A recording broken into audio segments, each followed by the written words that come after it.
Ah. Go to Baja. Whoops. Oopsies. Okay, this slider is going to be an ass to figure out.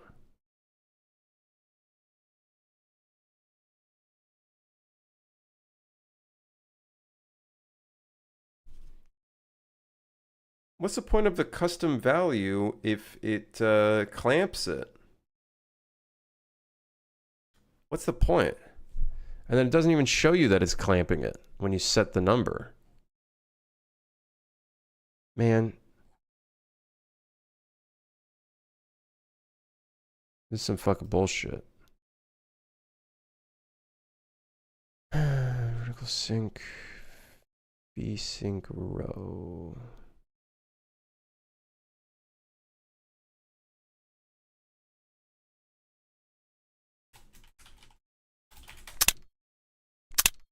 I don't know why that keeps happening. Can we stop doing that?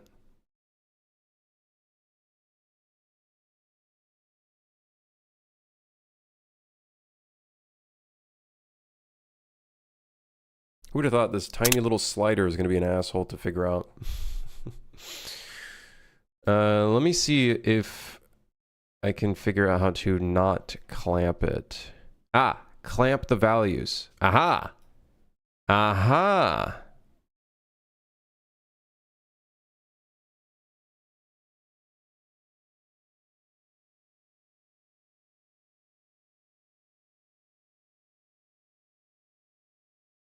Great. There's some C++ code here. Is it going to open up my writer, though, to actually look at this, or is it not going to do that?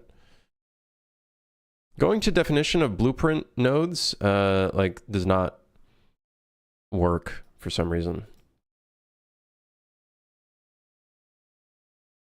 Is YouTube important for my brand expansion, or is it just a place for VODs? Mostly VODs, but people still find the stream from YouTube. You know, Biku. People still find it from YouTube for sure.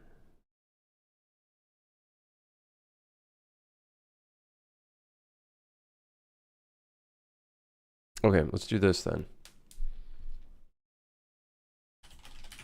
We'll do this, default to true. And then we'll do a select. If it's true, what we'll do is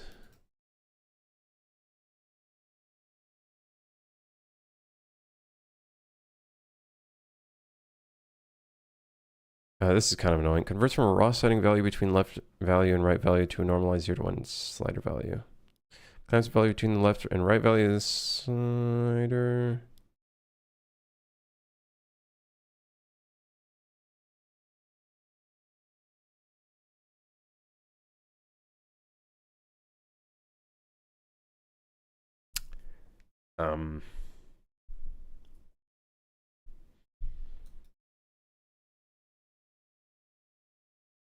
Honestly, whatever.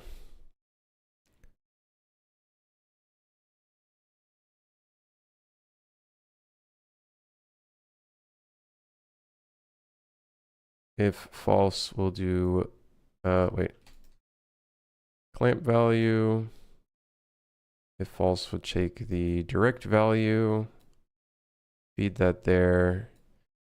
I guess feed that there. I don't know if it'll work properly, but we can see. Stop that. Stop it. Clamp value. No. So now if I set it to 0, if I set this to 0, it will be unlimited. If I set it to 400, it'll be 400. Okay, so that's good. That gives control over the values. You can do whatever you want. Looking good. Hell yeah.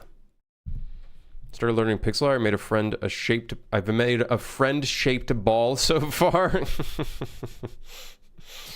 That was one of the things I was learning when I started game development. I was learning pixel art. It's fun. It's fun. It's very challenging though.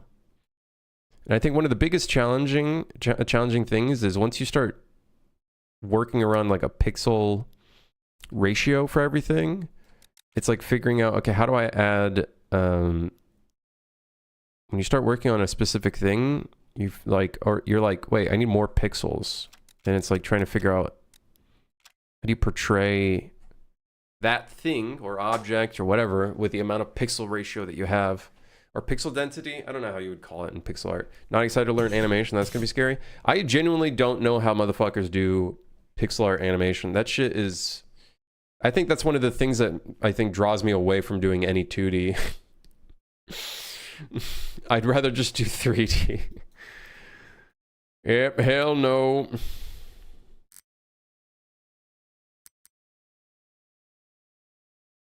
All right, so you can technically removed FPS presets and replaced with slider.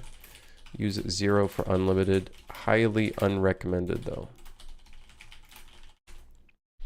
Remove FPS presets and replaced with a slider. Use 0 for unlimited. Highly unrecommended though.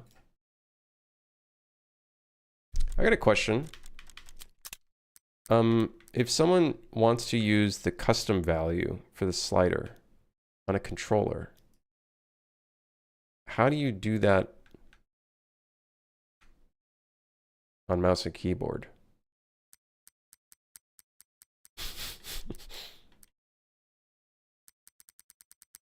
Is there like an on-screen keyboard in this shit? By the way, I tried to navigate up to the vertical sync and it broke.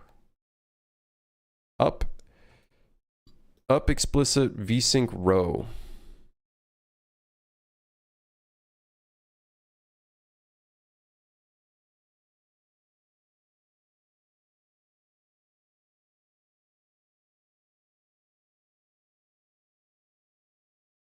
Or was it gamma that I was, hold on, explicit.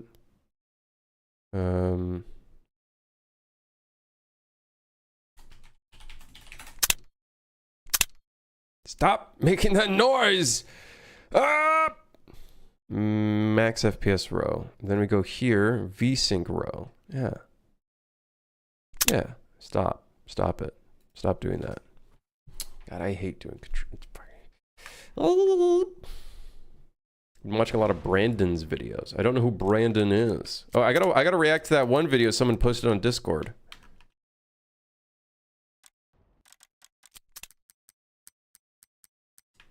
Oh, yep. Still going up from gamma does not work. Gamma, whatever you want to say. Explicit max FPS row.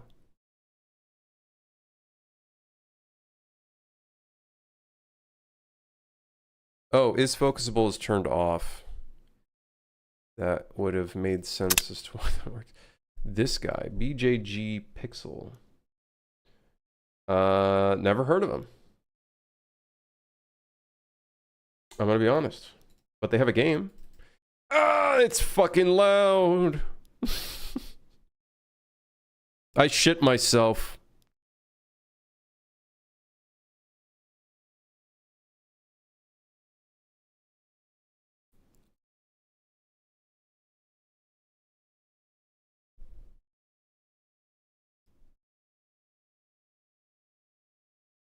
Oh my god. I'm cooking my eyeballs. It's a really nice art style. But man, the colors, I think I feel like I put my head into an oven.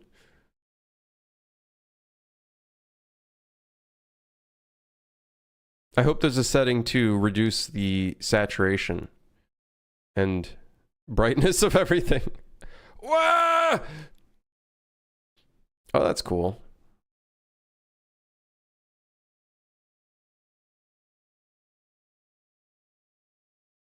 You're cool, man. Not my type of game, but very cool. It ain't my type of game, but it still looks really cool.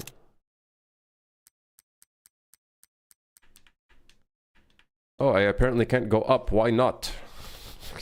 Let me guess. The vertical sync box is not focusable. Aha. I'll figure it out. I've broken the puzzle.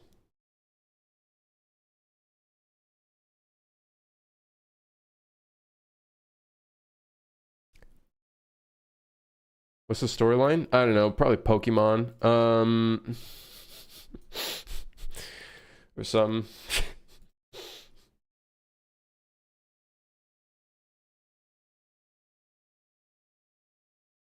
Something like Pokemon. So what is this video? It's 11 minutes long. The brutal math behind my indie success story. Oh, of my game? I don't know. You're a guy that takes on hit contracts, and that's about it. There's not really a story. There's not really that much story. It ain't no Max Payne. It ain't no, you know, oh, your pet dog died or something and your car got stolen. You know, like, there's nothing like that in the game. All right. What's this? Let's see. Made 4 million euros. It topped the Steam charts. Universities taught economics with it. And 3 years later, I was broke, hospitalized, and selling my life's work for 5 grand. Impossible? Yeah, I wish. And I'll show you exactly how that happens, because it can happen to you, even if your game sells hundreds of thousands of copies and gets rave reviews. So grab some coffee and let's uncover how. The voice audio is really low, and I don't want to make it too high because something loud might come in. 2 decades in gaming. So solo, It might not be very good audio balancing. Everything. And Rise of Industry was my defining moment, my biggest success and my biggest Rise of all in Industry. one. But no rants here, no courses to sell, just the raw truth of what happens You made a second when game. a game faces a broken business. So, if this is your first or 5th game, this is for you. Ooh, I like that art style, man. I started Rise of Industry in 2015 or so, and back then it was just a prototype called Project Automata. A couple of very nice guys from Reddit joined in to help me develop it, and it was basically Factorio meets SimCity, with supply chains and shops and transport routes that made sense, or so I thought.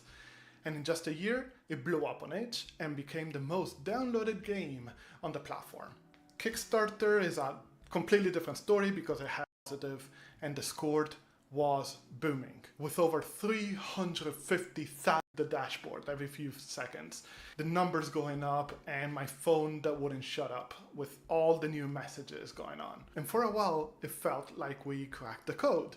Universities reached out to us, wanted to use the game in their economics courses.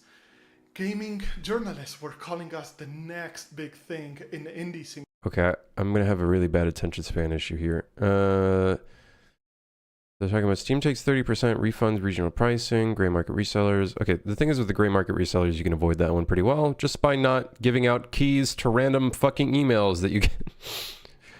So, looked for Mechanicus, which is a great game, and I'm very excited. More than enough to make a living, right? Let me break it down a bit more. A team of a few dozen people over 4 years, some freelancing, some full-time, that's more than $1 million in wages. Software, servers, hardware, and taxes leaves you with pretty much nothing. And by the time Rise of Industry was fully released and Recipe for Disaster was in pre-prod, we were already 100,000 euros in the red. And by 2021, we were around 140,000 in negative. I remember staring at the spreadsheet at 2 a.m., trying to do mental gymnastics on how to pay 20 people with money for maybe 5. And spoilers, you can't. The money wasn't coming in. We weren't on Steam front page, the reviews slowed. This is why I just like, I don't know, I would only hire people with money that I have. But I would hire people on a contractual basis and not on a, seems like what is like a full-time almost basis, or some of them are full-time, and he wasn't able to pay them, so I guess there was a risk involved.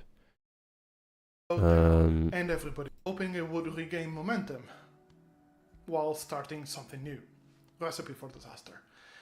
But it never stabilized. Every fire I tried to put out lit a new one. And eventually, I cracked. Just go away. And the money completely dream. No recourse. And I was discounts, all exposure that I didn't see a single cent, of course. It wasn't mine. And then, last year, a sequel was announced with SomaSim. I tried to help, I really did.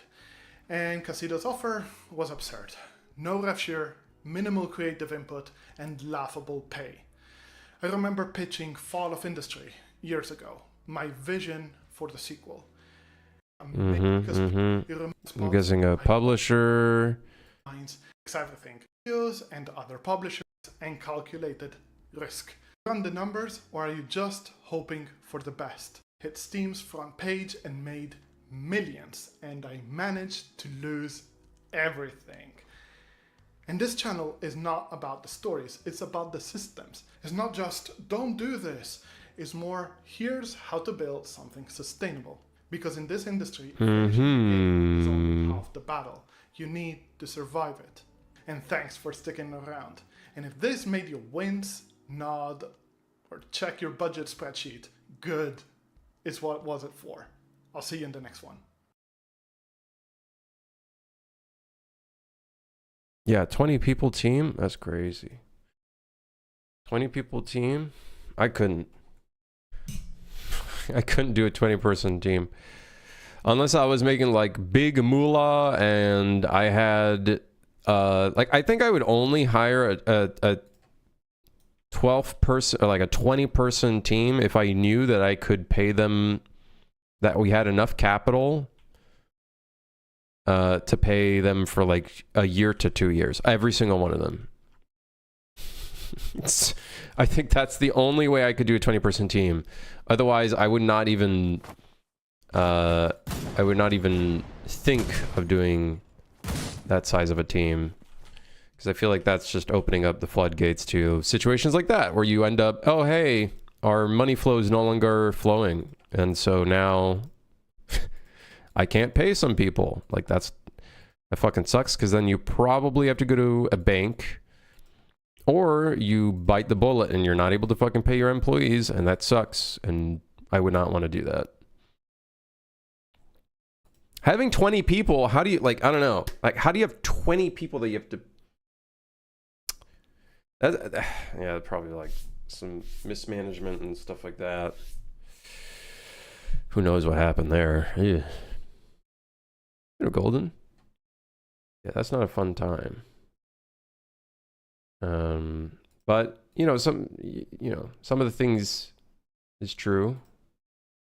You make a bunch of money and then you lose a shit ton of it due to taxes, paying people if you had a bunch of wages that you had promised and you haven't fucking paid them yet. Lots of stuff there.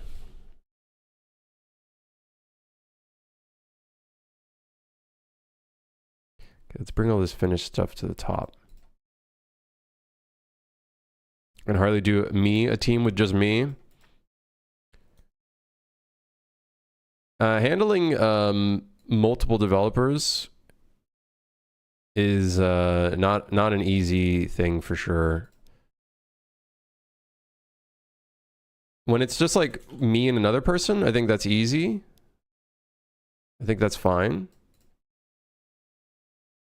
But when you add like more people into the mix, it definitely is like, it's just becomes more work on your plate. It doesn't actually end up, it doesn't actually end up being less work. It actually ends up being more work, in my opinion. You would think, oh, more people on a team equals more work done. I don't know if I would necessarily agree. It depends. It depends on the people that you're bringing in, I would say. if they can have an independent, like if they can be independent in some way where they don't require like assistance all the time, or they can kind of like do their thing while still being aligned with your creative vision, I think that can be very effective, but that's like pretty rare, right? Where someone can be effective on their own and follow the same creative vision that you have in mind. That's like, yeah, good luck with that. Okay, we can close that now because I don't think we're going to work on that.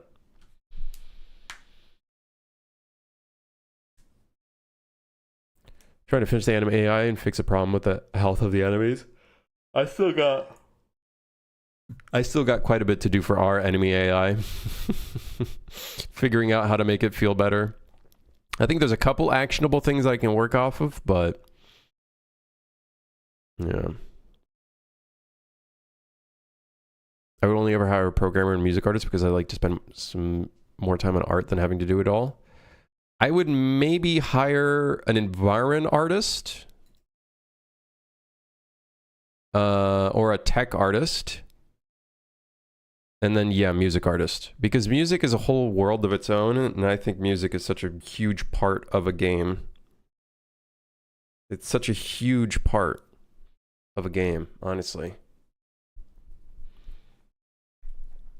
It's a massive part of a game. I don't think I would be able to do music on my own. I think that would be a fool's errand. I would just... There's already so many things I need to learn from a programming standpoint. I don't want to add music on top of that, to be honest. I'd rather just let someone else who's got the reins figure it out and do it. Music took most of my film's production time. It's indeed a huge monster in itself. Yeah, for me personally, I would not be able to do it myself. I have invested in like software and stuff for music, but it's more like not for music. Like Ableton is more like the intention is to use it for like sound design. But I wouldn't mind like messing around with it. It's just, dude, there's so much with doing music. Like getting started on a track, I don't fucking know how to even get started on that. Using other weapons with the deagle equipped drops bullets no matter what quill type.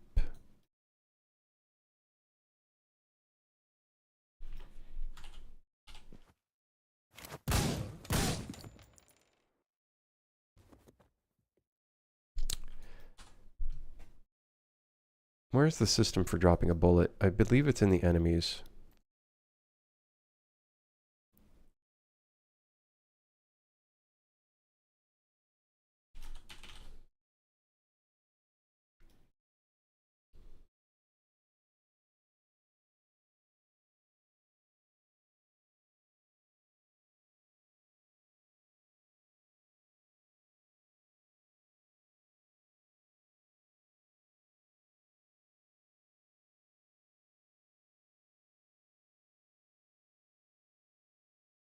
And deagle. Oh.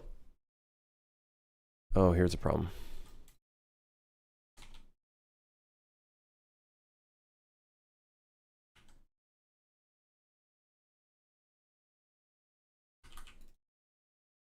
I found the problem. So now we should no longer be getting a bullet when we kill with a secondary weapon, such as that shotgun. There he goes. We just deleted him. That guy's ragdoll is gone. Just link the player a Spotify playlist. Here's the John Wick playlist. Just play this.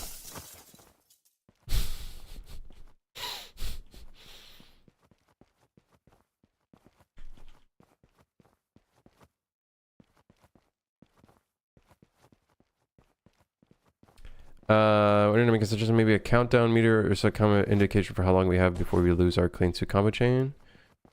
Not sure if we're meant to just pull them off by feel or if we could benefit from having a visual indicator for them. I can maybe look into it, but it is kind of like a... Oh, interesting. Did I crash? I did. My entire engine crashed, actually.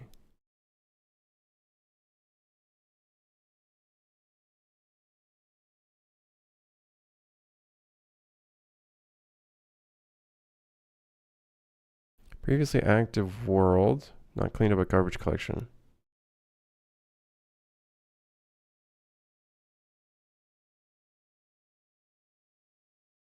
Sure. This art style would be called a toon shader. There's multiple things, but I don't know what the art style would be called. I just call it stylized. Stylized. That's about it. Stylized. Style.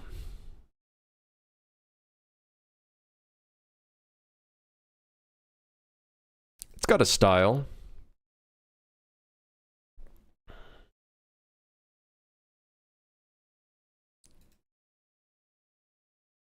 The Crim style. Yeah, there you go. Did that save? I think it did. I'm pretty sure I saved. It didn't save. Even though I'm pretty fucking certain I hit Control S. But okay. Yeah, alright, Unreal.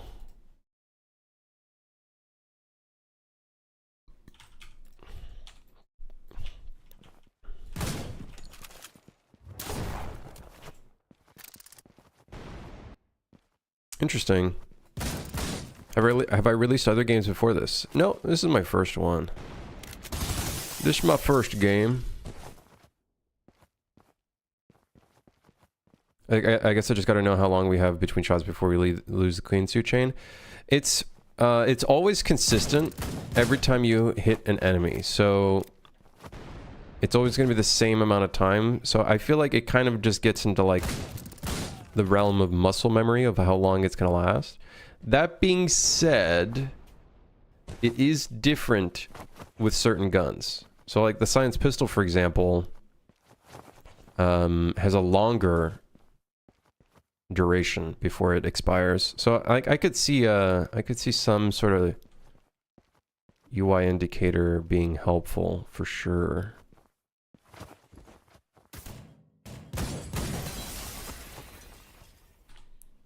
I could see something there being helpful.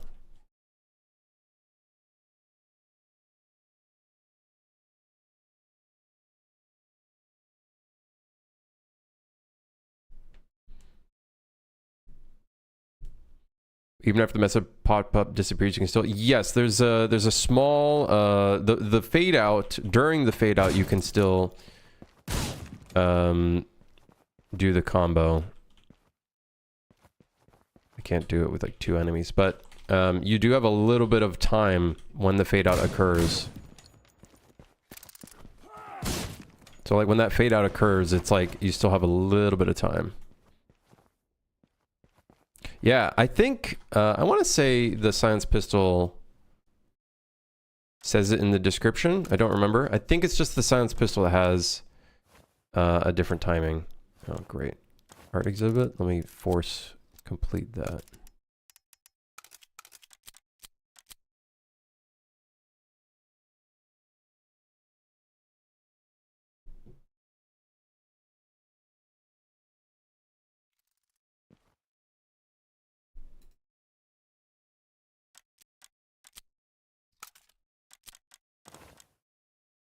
Yeah, increases combo window. But I think this is the only weapon that increases the combo window. I don't think the other ones do. Yeah, I think it's the Science Pistol is the only one that increases it.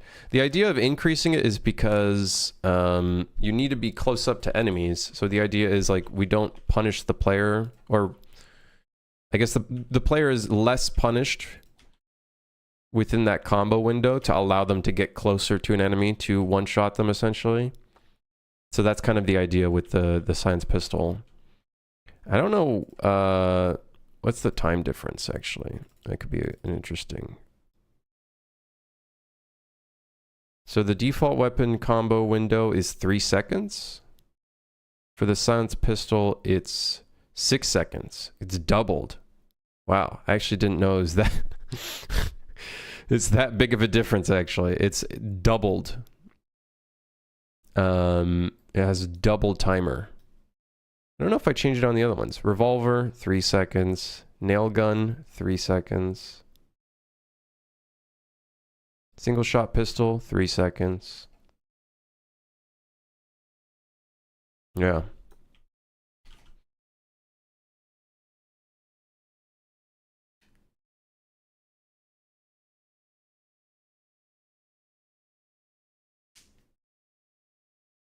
Okay.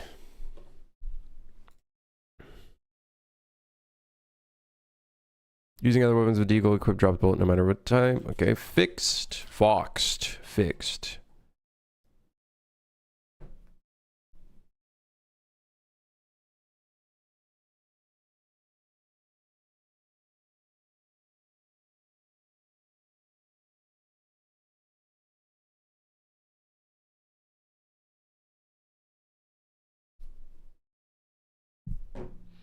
Yeah, I've not released any other games.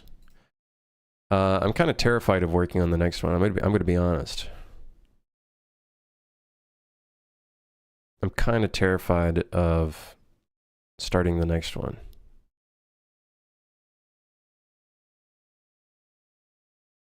Five push-ups?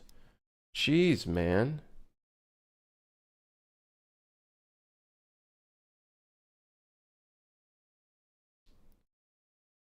Jeez. Well, alright, here we go.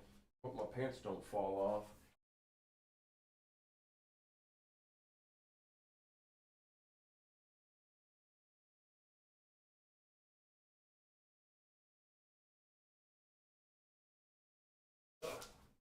off. What's terrifying about the next game? It's both terrifying and the nice part about it. It's new game design, new foundations to work on, new brand, new game type. Like, it's all things that are terrifying, but also exciting and great. Yeah, new things to learn, which I'm always happy for. And also terrified of.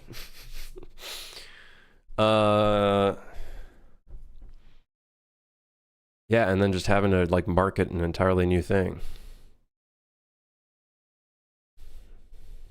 I think those are like the biggest things. And then making sure I don't make the same mistakes that I made with this game, like taking too long to work on it. This could be an interesting challenge.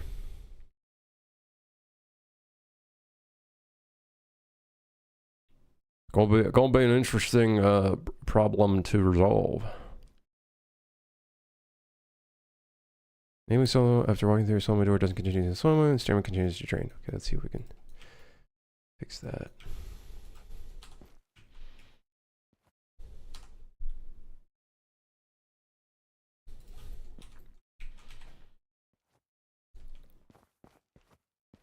Yeah, El Nino, how's it going? Makes you so happy with the decision of buying their game? Well, I'm trying. I ain't no pro, though. So if I activate the slow-mo after the end of the door slow-mo, the slow-mo breaks. So how's that working?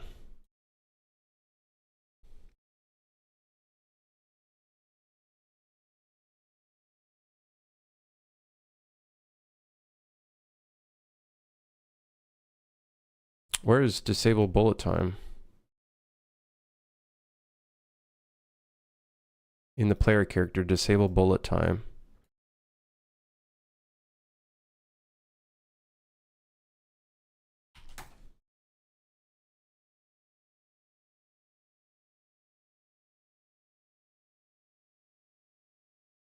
I'm going to stay with 3D for my next game. Could it be a 2D?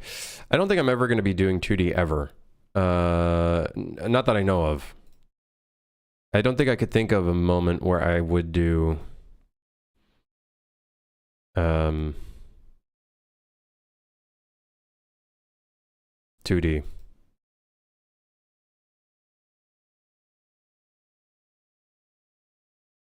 How many times do we call disable bullet time? In the door.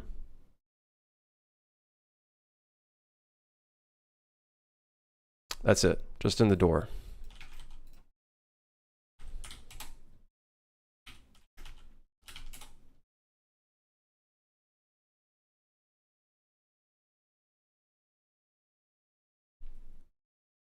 Okay. Hope your dev life is going smooth. Love the game. I got to a point where I'm stopping myself from playing it because I get lost in time playing it. I'm glad you're enjoying it that much. Hey, don't forget to touch some grass once in a while, you know. Eat some food and whatnot.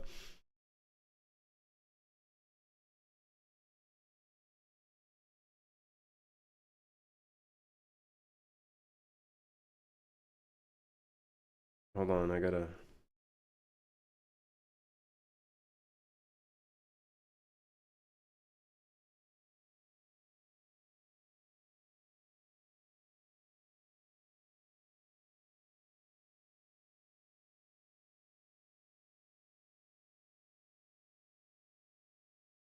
Oh, brownies, bro? Mmm. Charmin Ultra Soft Toilet Paper Jumbo? Yo, for my ass. Wow. No, none of that. Bestseller bananas. Okay, yeah, right. Right.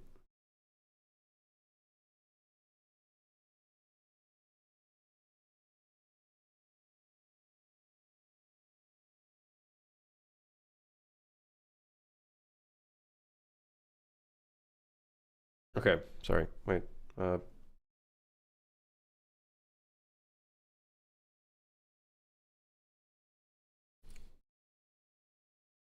in Unreal is not very good. I think if I were to do a 2D game, it'd be 2.5D. So it's like fake 3D.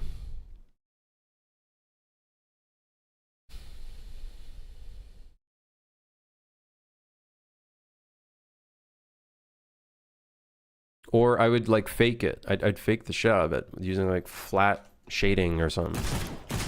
You know what I mean? Like that's the type of shit I would do.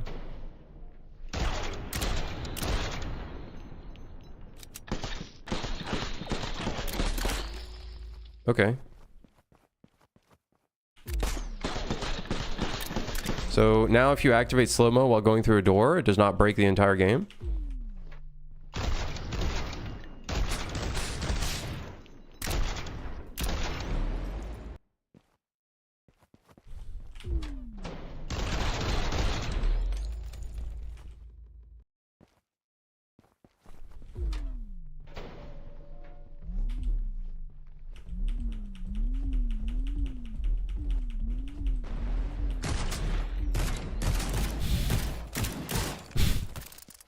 All right.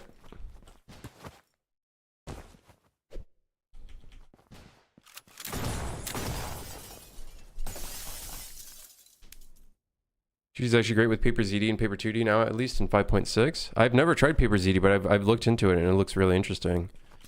But if we're talking like base UE, you know, without Paper 2D, Paper ZD, then you know, not the greatest thing in the world. That being said, they are adding in what's it called? Orthographic perspective. They're like fully, properly supporting orthographic perspective, right? Is it orthographic? I think it's orthographic. Pretty sure. Like the 2D kind of 0 FOV, whatever you want to call it, version. It's crazy that it took UE5 to get to that point to fix it. Oh god.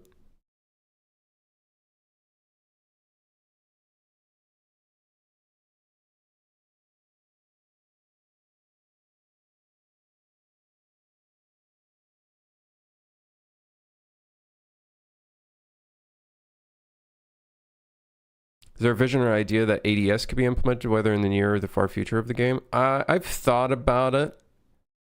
I don't want to give a 100% concrete answer for that, though.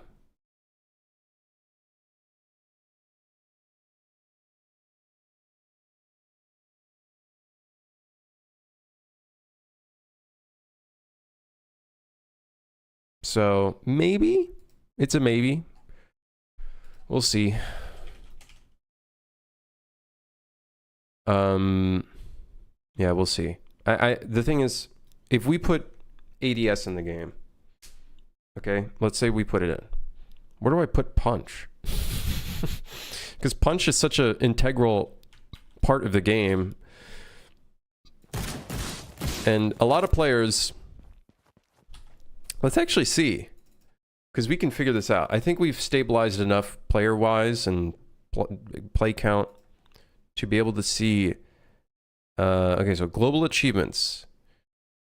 30% of players have never achieved a clean suit.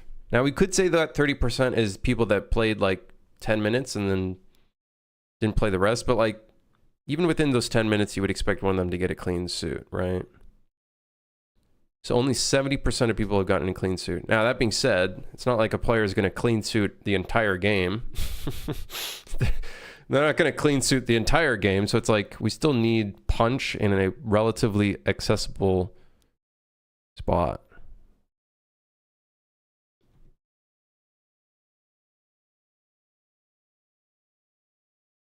A virtual track. Lots of game yesterday. Incredible work. Thank you. Appreciate it. Bound to the side button of the mouse. See, that is one thing we could do, but not every player has a side button. That being said, side button is pretty standard now, but not every player has it. So it does become a bit of a weird conundrum. It does become a bit of a weird conundrum. Like even an F is bound to kick. I don't know. I think ADS would end up just being not bound by default, which would be weird. Which would be weird, right? Not having right mouse button be bound would be very weird. Yeah. It would end up being very weird. What is the most rare... Oh, the secrets? That's actually kind of funny. Now, I don't think I'll ever put this as an achievement again, but making it...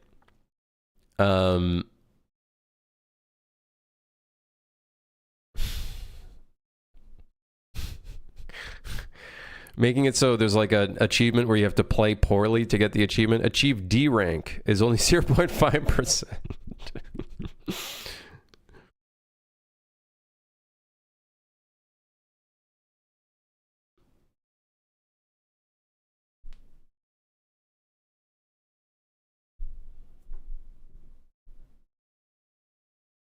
Yeah.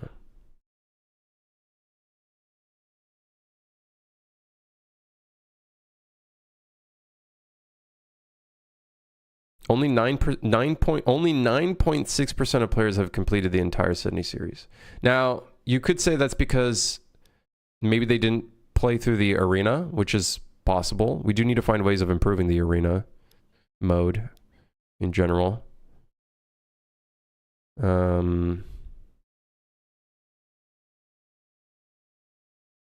Yeah.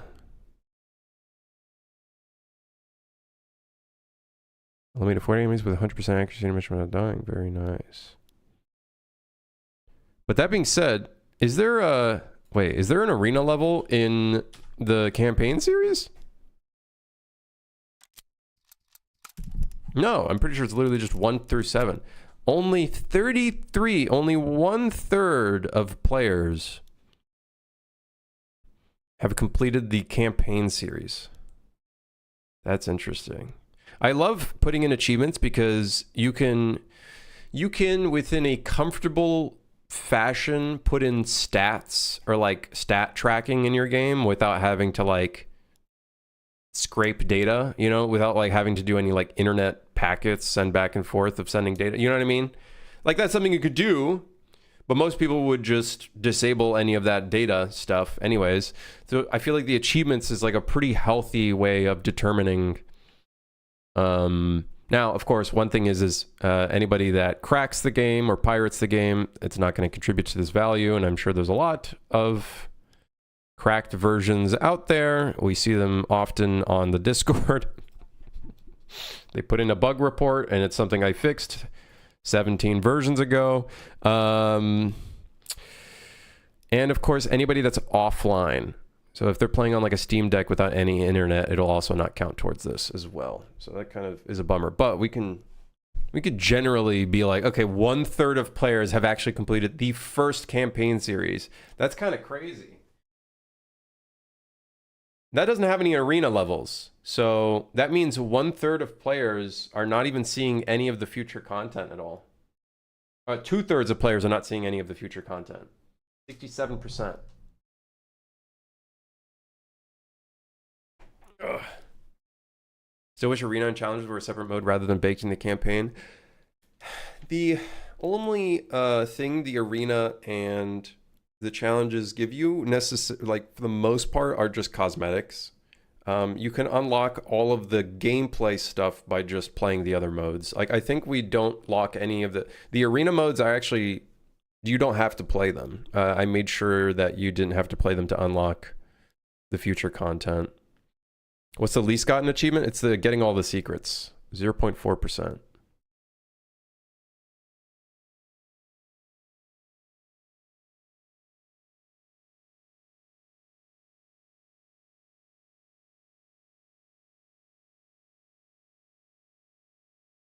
Yeah. But also, 72% of people completed the tutorial. In fact, I have not completed it on my Steam build for some reason. I might be part of the problem. Oh, man. I want to do achievements for my game, but I'm making, but I have no clue how you implement that. If you're in UE, even then, on any other engine, it's actually relatively straightforward. It's pretty straightforward. Before you know how to play your games, yeah, but I haven't gotten through it. I've probably gone through it with other things, so. But yeah, I love using achievements as a way to like garner, or not garner, but like gather data on what things are being completed and whatnot. Oh, Delta?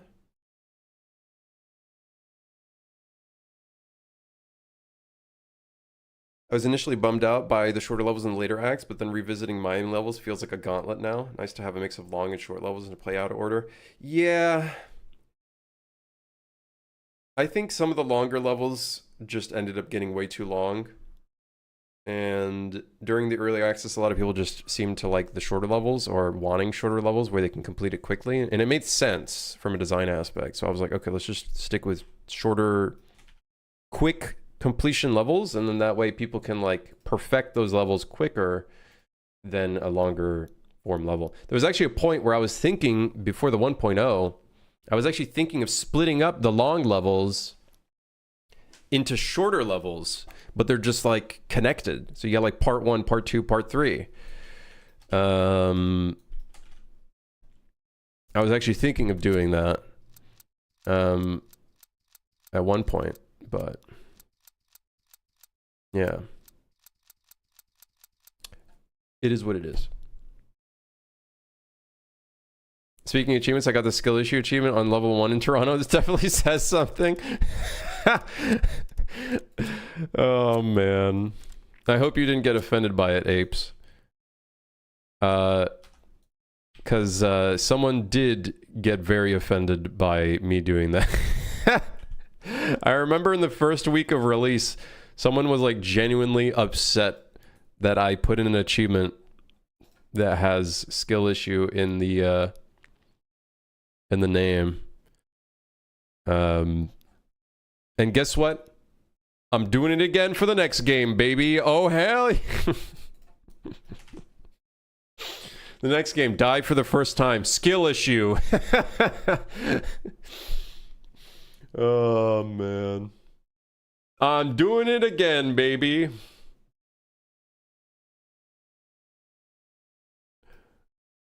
Oh, man. I'm good with it. I'm a Dark Souls veteran. Hey, hell yeah. If anything, it's just like a funny little joke. It's not me trying to offend anyone. I feel like now, I'm not saying this is about any of you specifically, right, chat? Okay. I feel like we're in a day and age where the gaming community, anything that a game developer does is almost seen as an attack on gamers or players of games.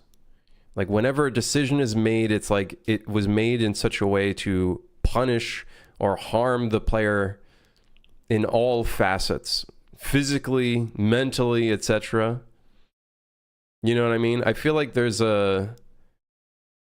something there. Or maybe it's just social media. Maybe it's just like a loud minority that feels like they're just being constantly attacked and barraged by game developers when that's not the case at all. It's just, you know, we're just having we just want to have a good time with everybody.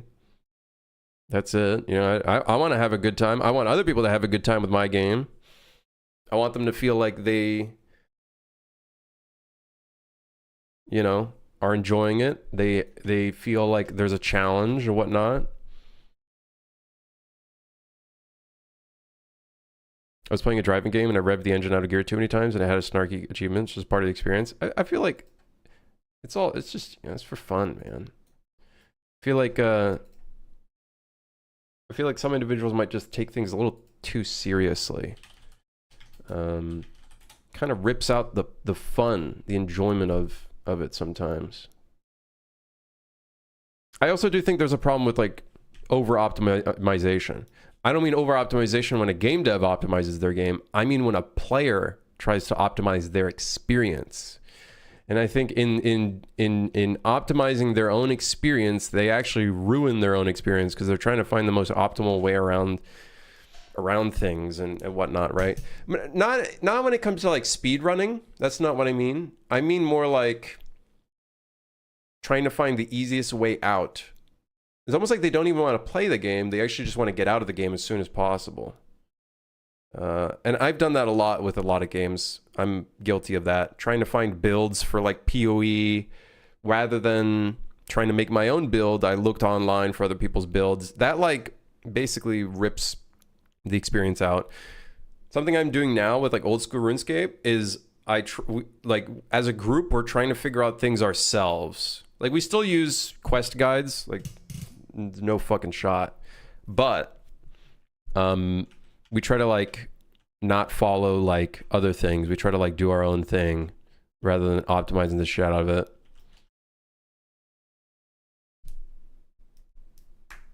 I only tend to do that when I'm not enjoying the actual experience. I see. Interesting.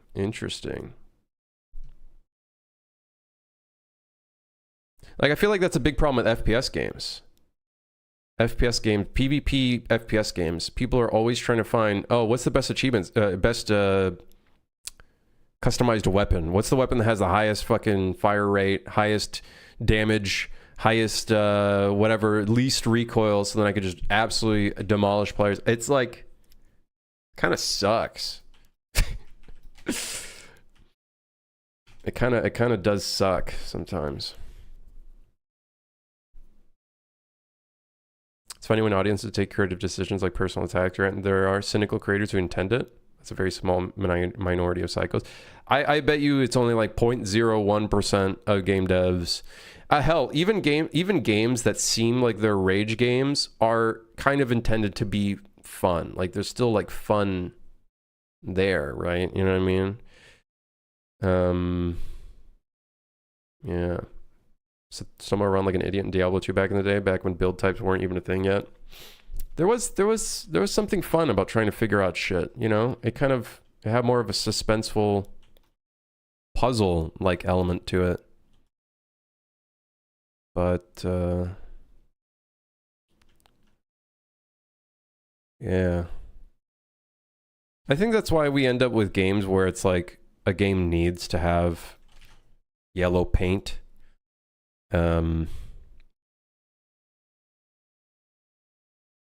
Because games are just formed like that now. It's just... That being said, there is also the problem where the texture resolution of everything has gone way too high to the point where it actually harms the gameplay experience in some way. That I think is another problem. Older games had such a lower texture resolution that it was probably a little easier to tell where you needed to go at times.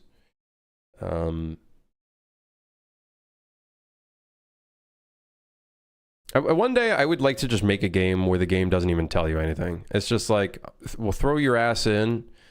If you need help, we'll let you learn things, like with like books or something. I don't fucking know.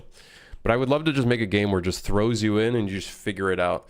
Suit for Hire kind of does a little bit of that, but I actually think by doing that, we've actually harmed the players because they just want to get in and do shit.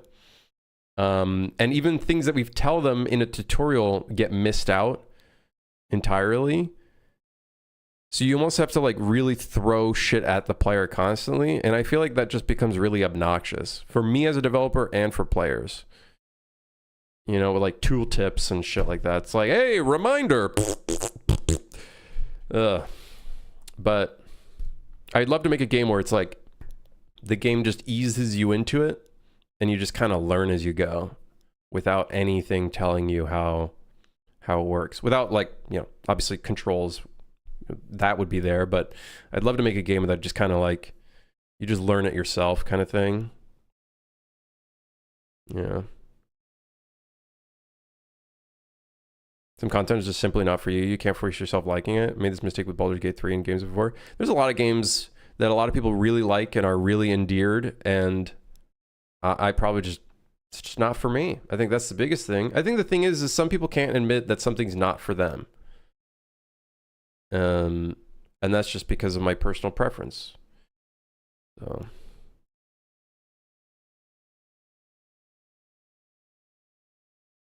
Yeah. Yeah, I'd love to make a game where I just, like, I don't tell the player anything. They just figure it out as they play it. I feel like Devil Daggers is that. It's a game where it's like, you literally don't fucking know what's happening. You don't know what's going to happen. And you just click some of the buttons and you figure out, like, some of the tricks that are there. And it's really, really interesting. I think that's a pretty solid example of, like, a game that just does not tell you anything. I'm an ARPG lover. Other games are hard to play if they don't have loot. Right. So it's like, it's almost that ARPG element that you want in other games, right? Having like a loot system. I would say that's a big thing for people with progression now. I feel like the RPG progression mechanic has seeped its way into like everything. It's like, I need this game to have progression. And part of me as a designer, game designer, I feel like I do need to do that with every game, but it's like then that just increases the scope of everything. Every game becomes enormous and it's like, well, this is going to take 1.5 years because we need progression or some form of unlocks or blah blah blah blah blah.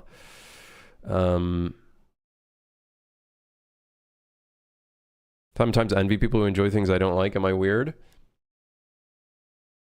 I see what you mean by it, by that. It's like you see people enjoying something so much, but it's like, damn, I can't enjoy it as much as them.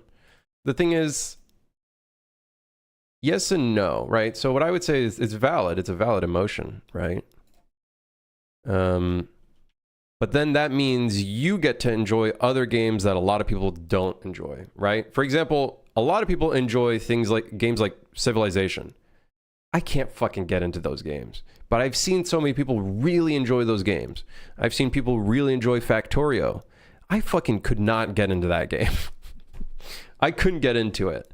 And I wanted to get into it because I like those types of games. I played Satisfactory and whatnot. I just fucking could not get into it. Yeah. Did you see the video where a guy made a game to make a game? You talking about GMTK? Or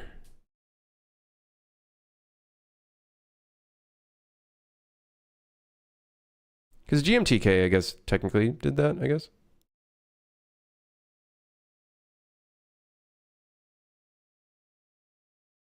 It's a beauty of video games, right? It's a beauty of video games and movies and basically any creative platform. It's like there's going to be things that are not for you, but then there will be things that are for you, right? Like that's the beauty of it. I think yeah.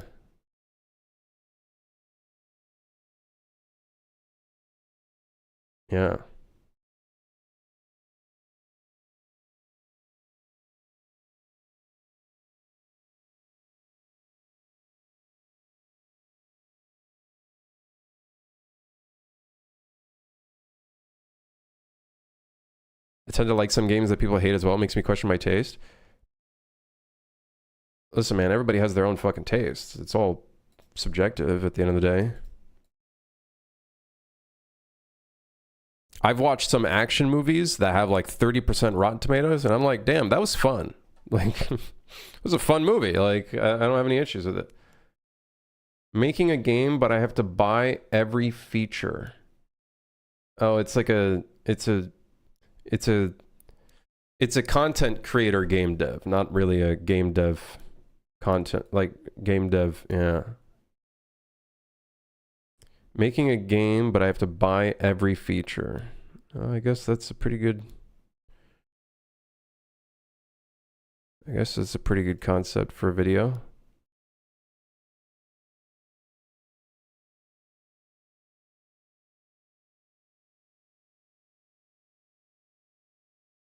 So is it like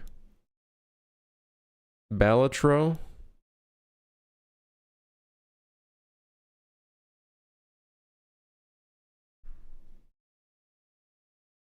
Oh, it's a game to make a game.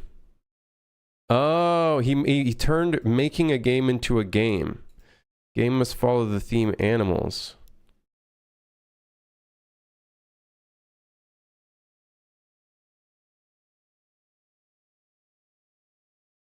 Oh, interesting.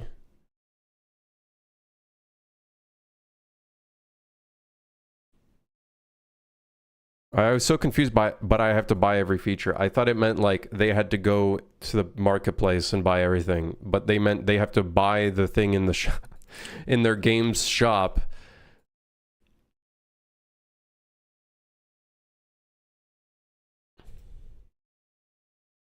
I guess it's a fun idea.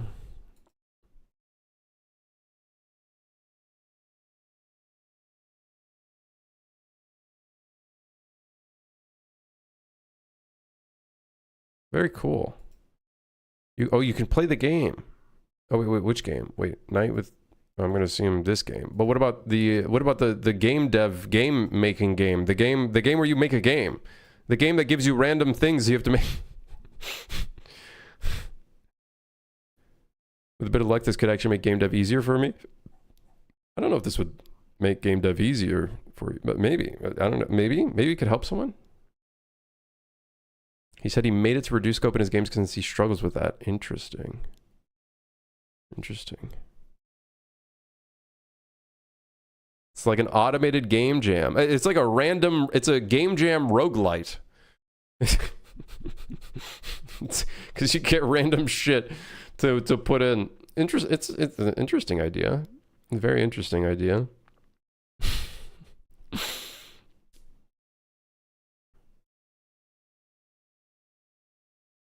Sometimes as a dev, you'll have to trust the player to know what to do. Like obviously someone who hasn't played a game before is going to have more difficulty playing something versus someone who has. Right.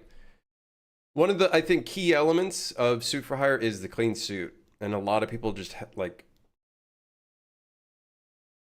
don't play around it. That being said, there is a design flaw in my own side that I would like to fix.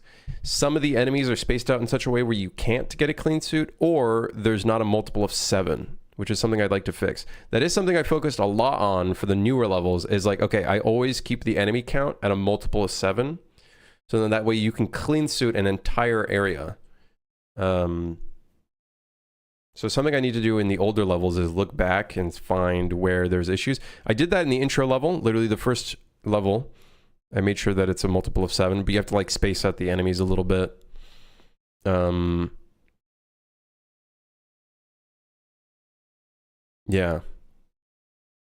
But yeah, I agree. It's It's a game of tug and pull, I think, in some way.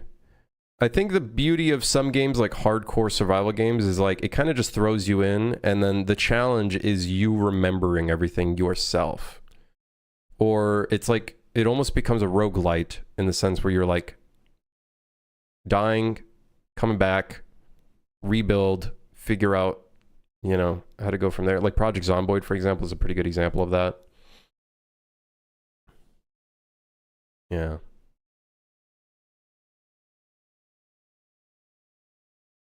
With each new game I play, I hate the progression in subsequent games more and more. I'm a bit tired of starting over. Yeah, progression is it's a weird one. Because there's a player base that says they don't want progression in their games and they just want to play a game. And that's kind of what we did with Super Hire to an extent. This is just a very light level of progression. It's not like anything crazy. But I've had people come up to me and be like, I want more progression systems. Like way back in early access, someone literally asked me to add skills and XP bars for doing specific things in the game. Which, you know, hey, if you're into that, that's cool. I just don't think that's this type of game. Like at one point I was like, should we put like a skill tree in so you can like unlock different skills and then you have like a little side thing that's on top of the game? But then I'm like,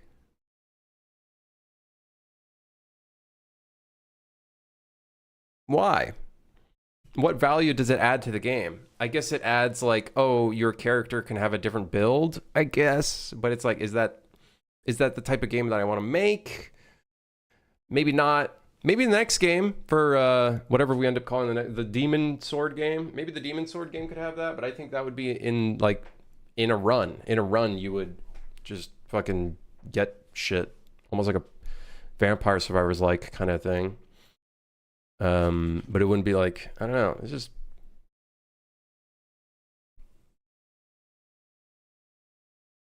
I hope it shifts because I think a lot of players expect some level of progression. I think the thing is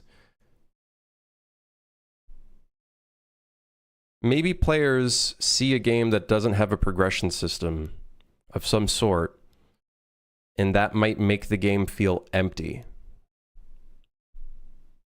Right? Maybe that's one of the problems. It might feel empty to them because they've seen it so often with so many other games that all of a sudden, oh, now we're going back to the roots of like just a game where you play the fucking game. But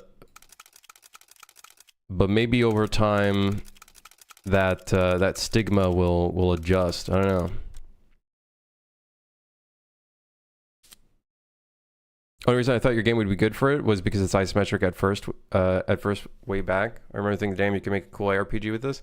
I think there's a lot of things you could do with it, right? You know what I mean?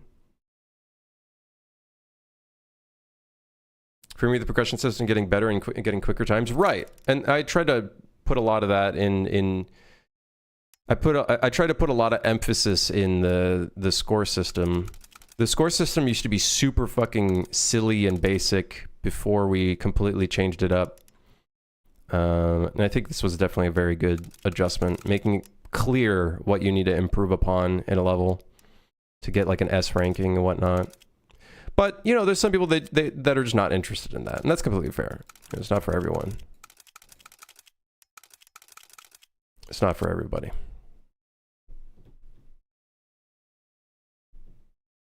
Mac, any fellas here have tips on how to learn Unreal? I've been trying to figure it out with tutorials, but I'm not sure if that's the correct way to go about it. My opinion, start a project and throw some free marketplace assets in it and just fuck around with the editor.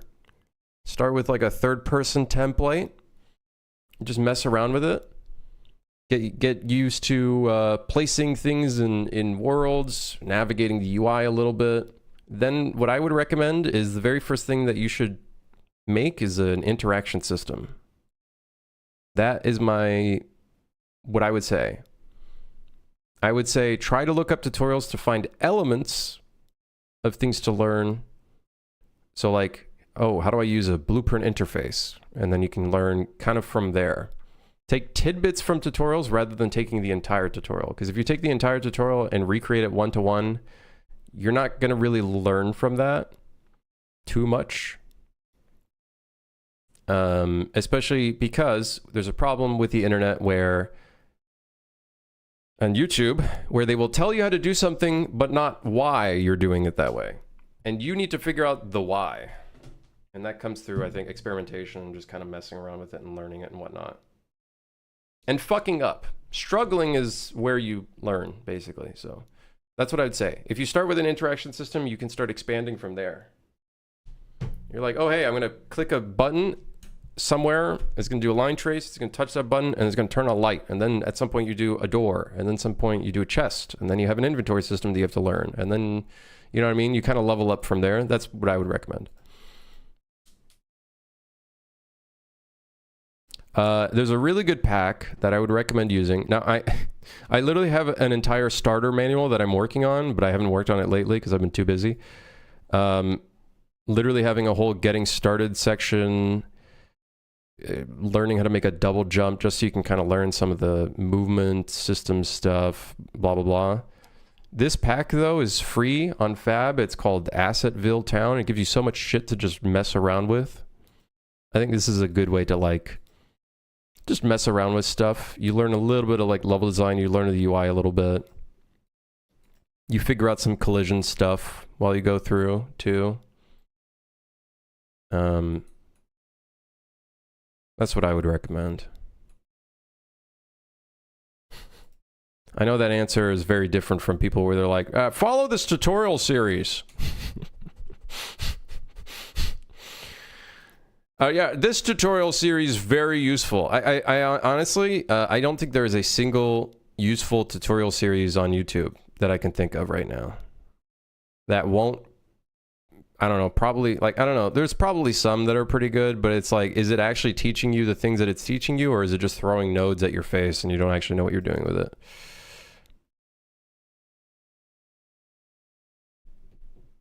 The content examples have a lot of fun shit to fuck around with. Yeah, that's another good one. Try to recreate a game, a very simple game.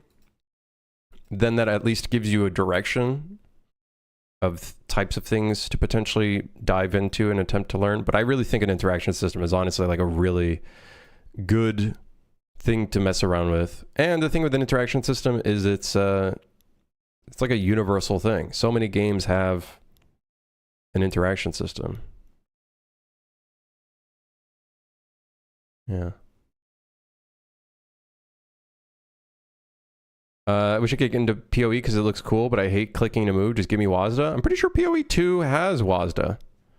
So you can play with WASDA with PoE 2, but obviously it's not PoE 1.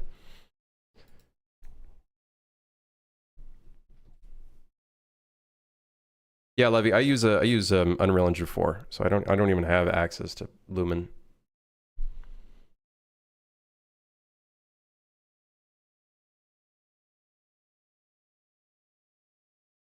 Oh, free to play. I think it'll go free to play at some point, right? Isn't that their plan with PoE 2? I don't remember how long I played PoE 2 for. I was just like, I think I got to a point where I was like, I'm just gonna wait until they like finish it and then I'll play it. I played it for 3 hours and then I played PoE 1 for 151.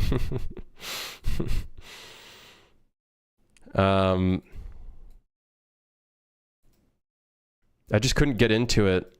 It was a lot slower than PoE 1, and I think the thing that drew me in with PoE 1 is the fact that you were like blowing up enemies. It was just too fun blowing up enemies. But it was still great. It was cool. But I think I'll wait.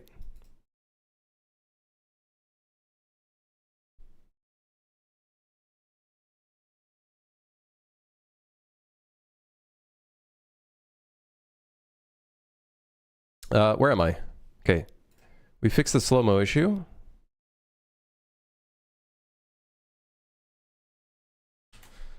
Fixed that. Very good. Good fix.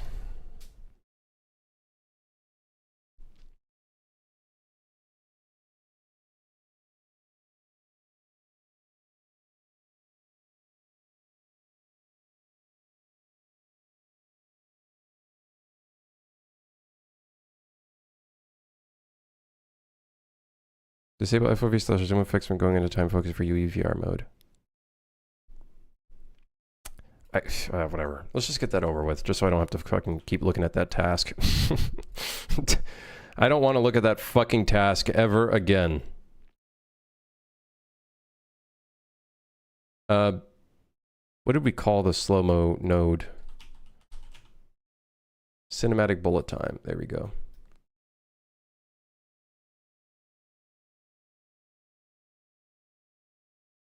Set field of view, set field of view.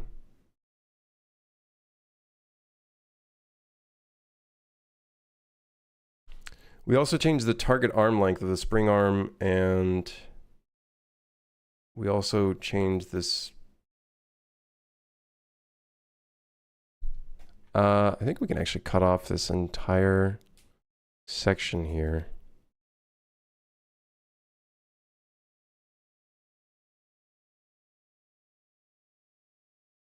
Yo, Hago, how's it going?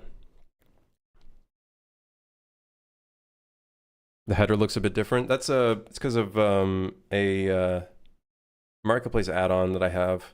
It makes the UI not as ugly. Makes it a little bit more bearable.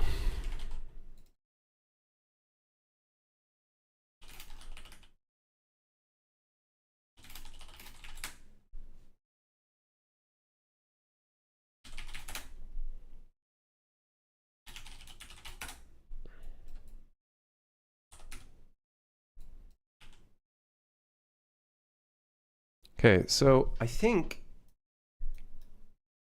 set rotation, set target arm length. Okay, so disable FOV/zoom effects and camera adjustments when going into time focus.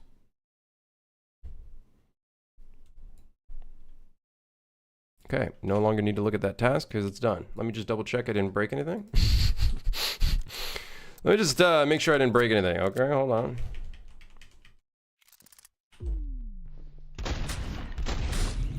All right, nice. Hi, sir, can you please add this? Wait, Sonny, can you rename it? I have an idea for a rename. I have an idea for a rename.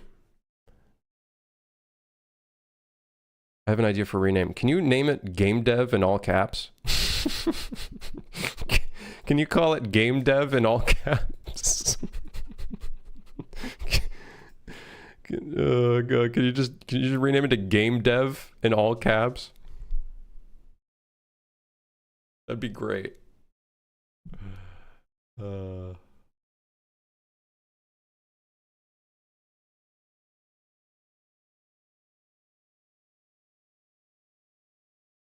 Done? Did it already? Does it? Wait, can you rename it?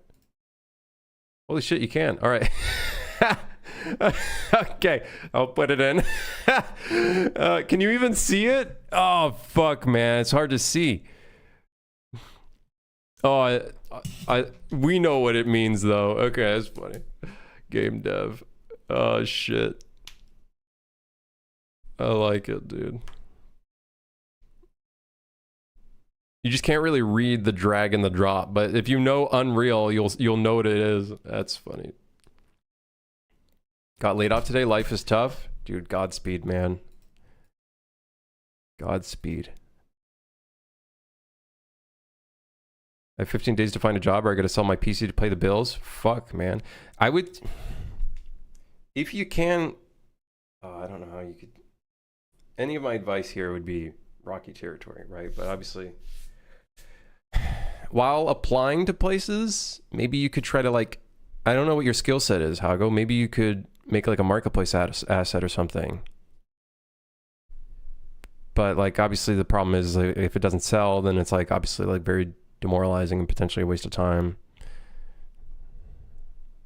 OnlyFans, yeah, that could work too. I don't know, that's a difficult situation for sure. Very difficult situation. You have my support. You have my vocal support. I don't know how else to say it. You know what I mean? Environmental executions would be cool. So when they have the execute prompt, you grab and walk over to a car or toilet, etc., and incorporates that. We have some environment executions, but it's more like generic stuff. Like if you're near a wall, you like slam the enemy's head into the wall. That being said, it doesn't work perfectly. There are some things we can improve. See, like right here. But that only happens when there's like an environment around them. There are obviously like situations where I would want to do more with it. But yeah. Animations are a tough one to get going.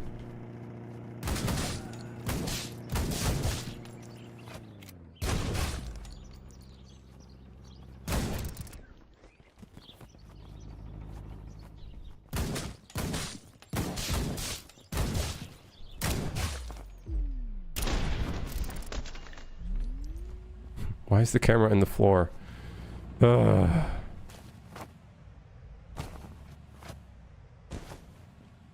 artist / environment artist could work as a tech artist too, but I see that as a possibility. It could... If you have, like, maybe some followers on Twitter or something, it could help. Making, like, a pack. If you could figure out how to make, like, a pack within a week. Nothing, like, super crazy. Like while you're trying to look for work, because right, like the thing is like when you're trying to apply for places, it's not like they're going to respond to you instantaneously. It might take a bit,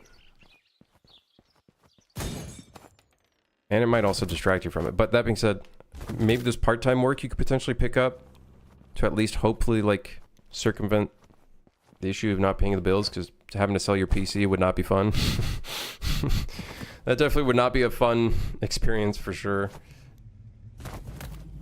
The job market right now is insane. It's very weird because you have like jobs that are saying there's a labor shortage, and it's like, brother, what do you mean there's a labor shortage? What do you mean there's a labor shortage? You mean like by labor shortage you mean that nobody wants to take your job, that you're like underpaying people?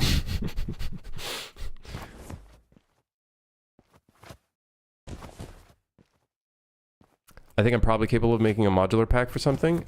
Dude, I'd say if you can, I would recommend it. I know a few people that I've recommended that they should start making assets, albeit it was years ago, but they're still selling to this day.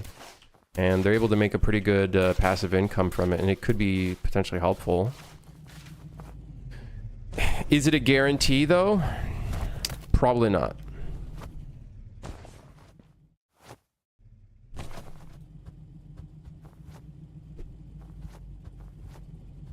But that's why I was like asking if you have a Twitter following or something. I got rejected by Whole Foods twice despite being qualified for the job. Isn't Whole Foods literally like a grocery store?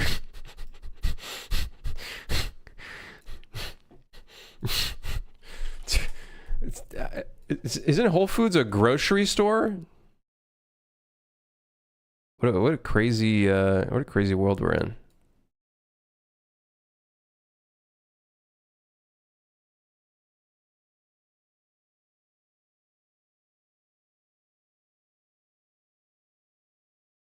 Yeah? Wow. Sorry, you are overqualified for this job. It's like, bitch, I need the job. Don't tell me I'm overqualified. They're using AI now to look over applications. I've seen so many stories of people being like, yeah, we're now using AI to filter applications first. We're fucking cooked, man. We're so cooked.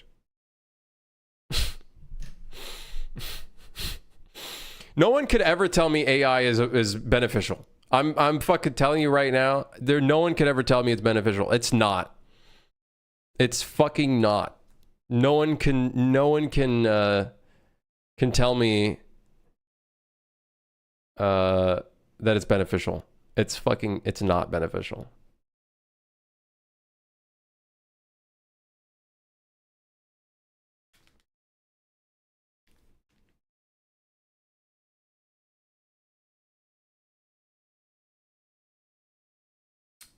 Is it possible to trigger this cool turn animation after shooting somehow else, for example, just when turning the camera fast enough? Not in the current version of the game. Like, we start it when you shoot a shot. Not necessarily when you do like a fast turn. And one of the reasons for that is just so like we don't somehow bug the game somehow.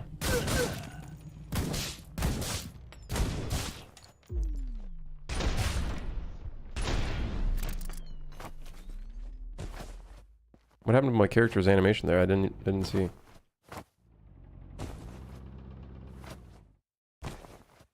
You could try doing delivery services. Right, I actually looked into delivery services at one point.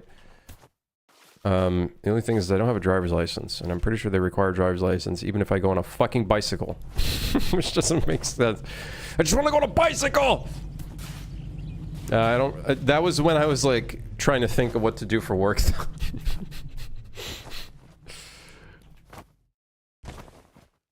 Just want to see it more often? I get it, I get it. I get it.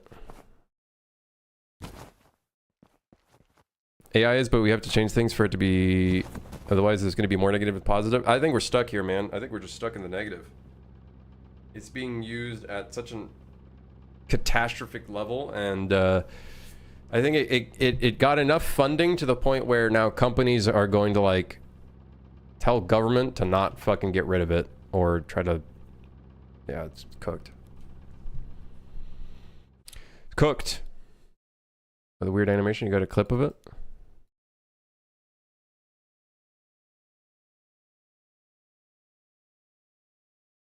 Huh. That was like the end of a slow-mo. It like played the start animation really quickly. It played the start dive animation really quickly.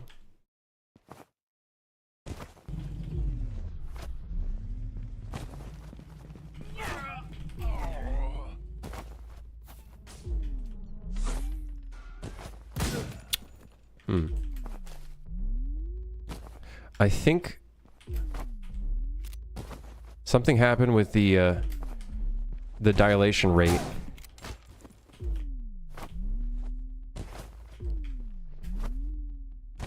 Yeah, I think that's what happened, and then the character went really fast.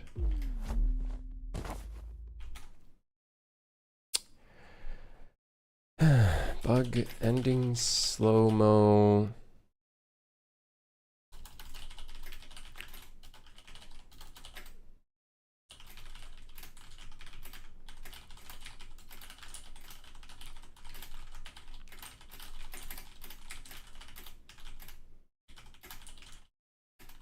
Okay. Do you see my report about the ability to become Flash? Is that on Discord? Let me see. I haven't been looking at the bug reports as of late.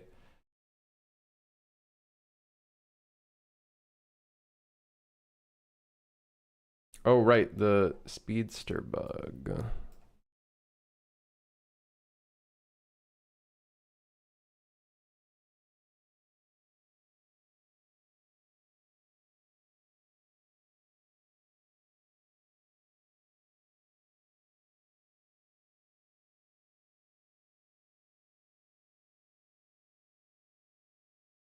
Oh, interesting. You were in like...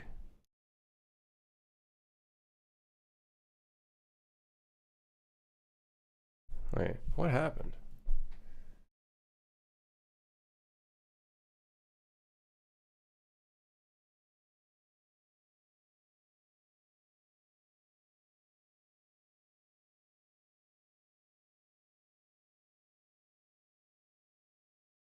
Oh, I think you have infinite stamina there. I think. I would assume you have the infinite stamina modifier on. But it sounds very similar to this one, where it's like the dilation of the character gets reset. Oh, and then you reset it and you're going really fast. There he goes!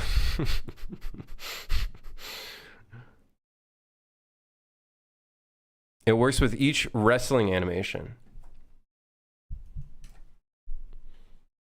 Okay. Let's see here. Copy link.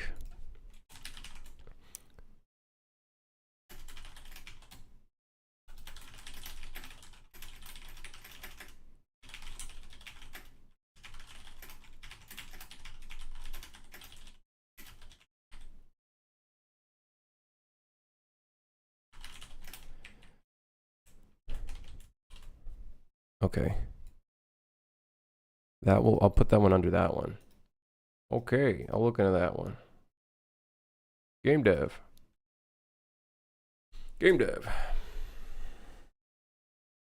You know, Ma.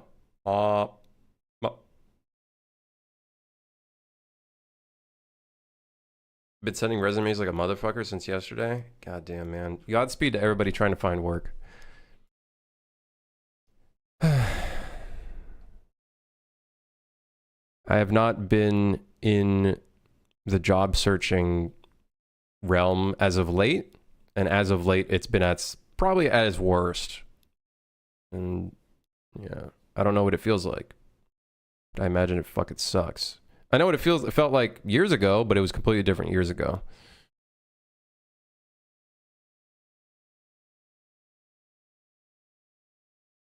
I gave up looking for a job and just working on my game instead. I would usually just my recommendation is one that's very privileged. It comes with a lot of privilege, if you can even do it, is trying to build your own thing so that you are your own boss and the only person stopping you from making income is yourself, I guess, or blah, blah, blah. But that comes from, you could say that comes from an angle of privilege, because not everybody can have that kind of opportunity to be able to do that, right?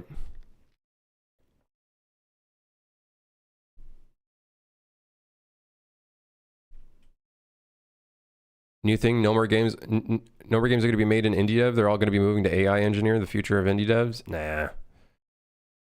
I'm sure we'll get a lot of AI slop, but I think players will be able to notice the AI slop. Or if anything, the AI slop will be flat as fuck.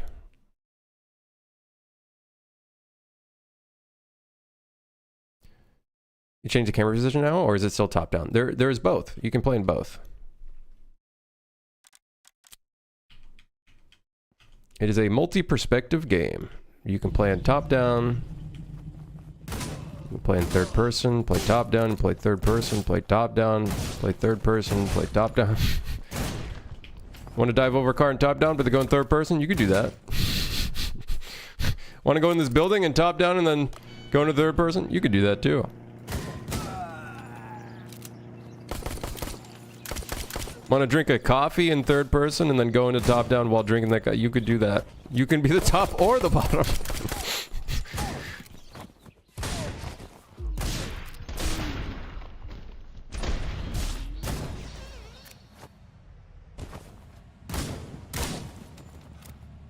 Yeah. They call that a switch. No, you can't use that. That's trademarked. If they eat the AI slop, maybe they'll be more grateful for our hard work and be less assholes in the Steam reviews and comments. You know, in an ideal world, I wish that was the case turning. I actually don't think that's going to be the case. I think if anything, people are going to be more assholes. I remember there was some unhinged person in the first week of week of release that was like, for some reason had like a vendetta against me, and they were like, this game would have been better if it was just AI generated. Or some shit. I'm sure some of you remember that person. That was the first and only person I've ever banned from my the game's Steam discussion forum. And it's really funny because Steam, for some reason, when you are banning someone, you can see someone's bans in other Steam communities, and that person had 23 total Steam community bans. They were banned from 23 separate communities. that was like, oh, wow. I was like, oh my God. I was like, what the fuck? They wrote a whole ass paragraph just shitting on the game and shitting on me as a developer as well. It was very interesting. Very interesting.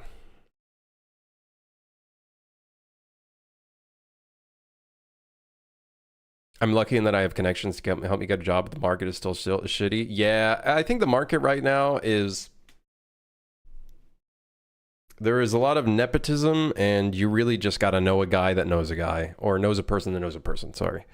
Like, that is really what a lot of it comes down to. The people that get the priority, which it makes sense, are the people that are known by at least another person within a studio or within a company or within a team, because it's more comfortable to have somebody that knows someone else, right?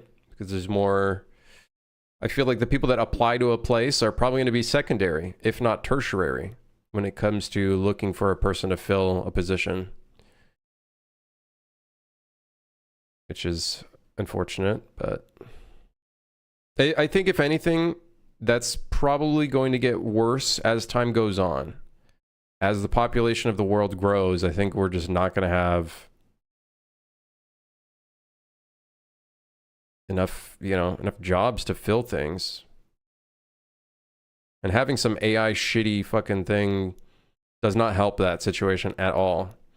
Because people are going to be like, well, AI is just going to replace us and then none of us have to do any work. No, dipshit. We're all going to have to still work. It's just that companies are going to find the easiest way out.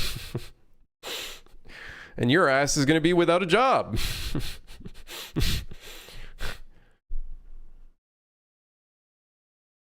Yeah. AI is overrated. AI is literally an overly complex probability machine, which means that AI always has a chance of giving out nonsense as an answer. I've always said that. It gives you nonsense, but it gives you nonsense in the most confident way possible, to the degree where you actually believe it, and then you get screwed over when you find out, oh, that actually fucked me. Who would have thought? Yeah, anyways, there's a lot of issues to it. We can talk about this subject every day, but I think everybody's fucking bored of it. I think the subject is boring at this point.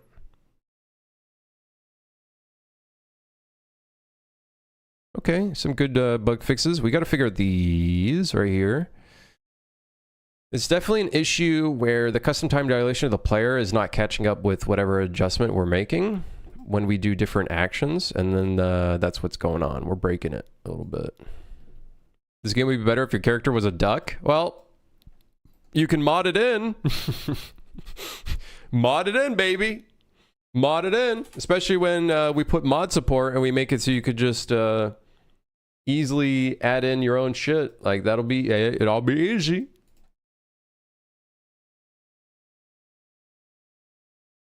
That'll be easy.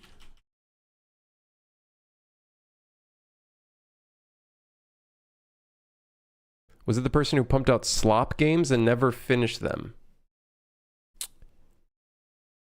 I think you're talking about a different person, Sass, but I think I have a feeling I know who you're talking about. I have a feeling I know who you're talking about. No, not that person. This is a completely different person. Completely different unhinged person.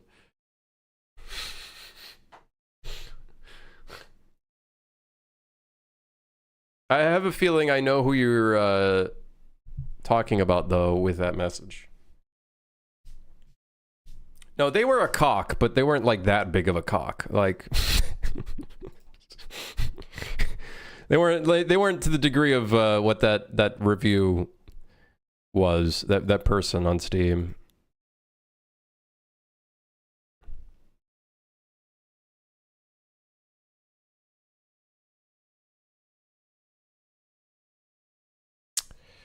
Man, quack for hire. Every time you kill an enemy, it just spawns a tiny duckling behind you. And then not only are you playing Suit for Hire, you also now have to play Snake and make sure that you don't run into all of your ducklings. There you go. There's a video game for you. There's a game idea for you. Came off the top of my noggin. I'm just that fucking smart, man. My brain just comes up with random bullshit. No wonder I can never finish a game. I got too many ideas. I got to get out of the kitchen. I'm cooking too much. All right. Okay. What do we got here? Got to let the player enter the water if there's ducks. That's true. We'd have to completely change the game. On-screen indicator to show that enemies firing the player. Okay, how? I was talking about that earlier. How am I going to do that?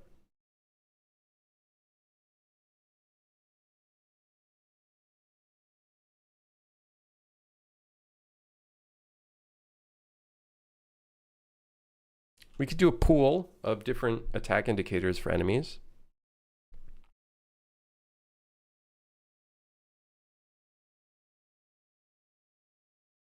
We could pool it.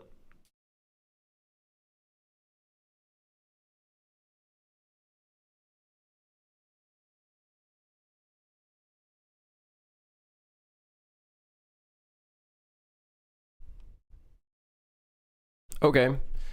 Then the next question is how do we do the UI for this?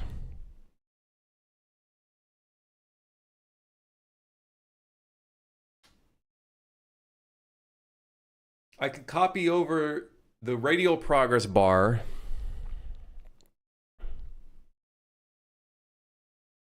and do it that way. M underscore UI dash on screen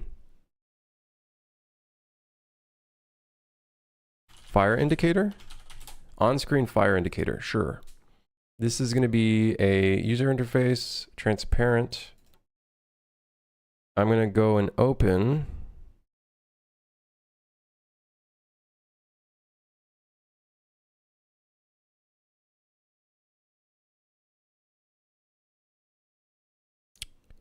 Okay, so let me just copy over all of this. What was this doing?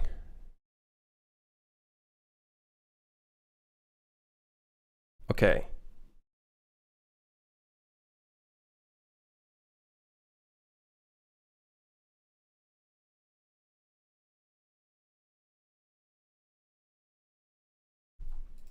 Where did radial gradient go?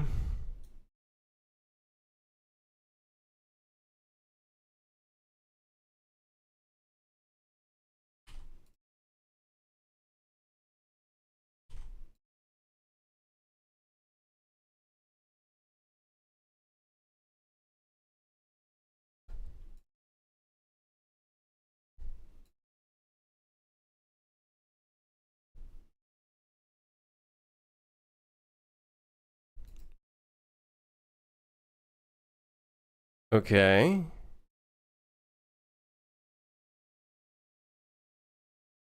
Then that goes into a cheap contrast.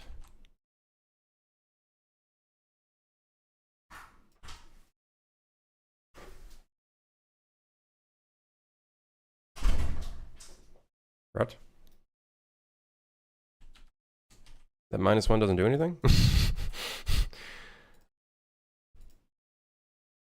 That's kind of sick that it does, like, I don't know how it even does that. I don't know how. We don't need any divisions, so we can directly just go into the mask. I actually don't know why we're masking. Because they were already masked. Segment offset. I literally don't know what that's doing. If it's even doing anything at all.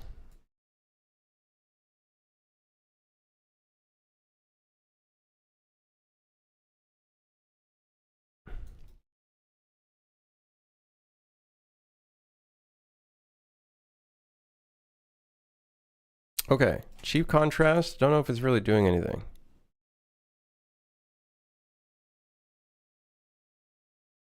Oh, right. Oh, actually,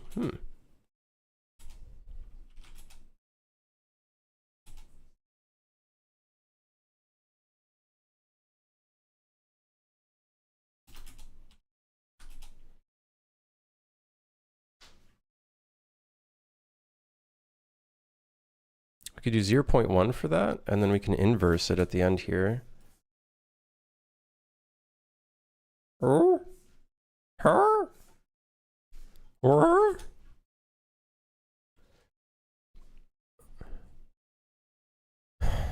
And that's not what I want.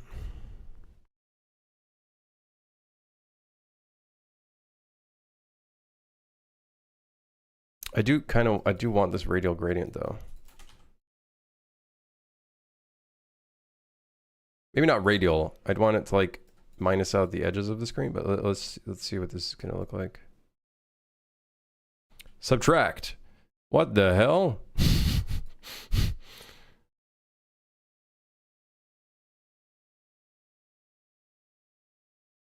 It's Pac-Man! With some real, wow, lips. Okay, hold on. What the shit?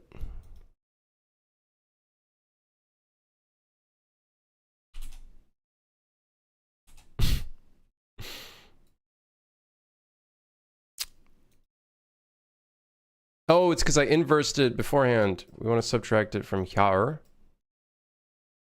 Wait, no. We want to... Oh, wait, whoopsies. Hold on. We want to inverse this.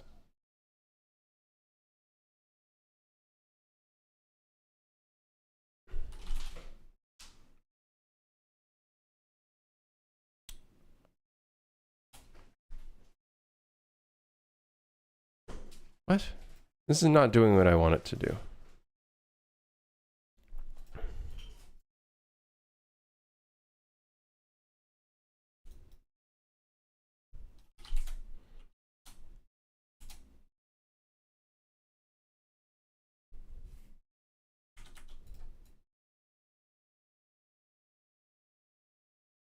I see some material texture coordinate magic. You're seeing some whatever the fuck I'm doing, idiot me magic.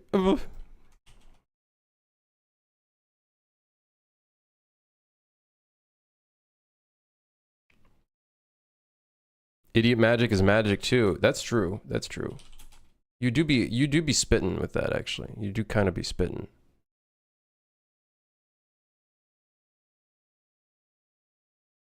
It's like not a bad idea to do it this way. I was thinking it'd be on the edge of the screen, right? So not a circle like this, but it'd be on the edge of the screen. So picture this. We have 250 by 250 here. 1080 divided by 4. Right? So this would be the screen. Can I change the background to not be black, but instead be like gray?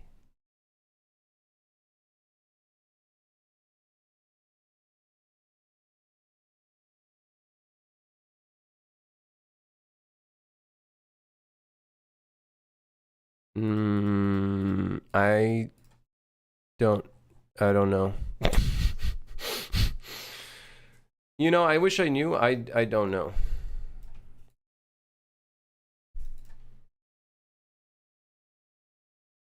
Starting to get the idea what we're doing. Yeah, we're trying to do like edge kind of thing that's going to show you where an enemy is shooting you from. We're doing a bunch of shader magic for it though.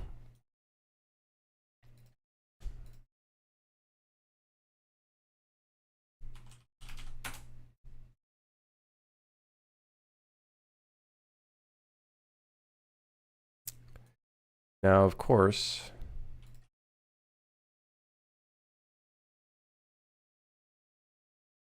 I do kind of like the look of this. We would just have to squeeze it from 0 to 1 in a way that I'd like. Not bad, not bad. I kind of like that. What's the color of an enemy fire shot? Pretty sure I have their material in here in the UI. Or maybe I do not. Maybe I do. Maybe I don't. Maybe I don't. Maybe, you know what? Maybe I do not.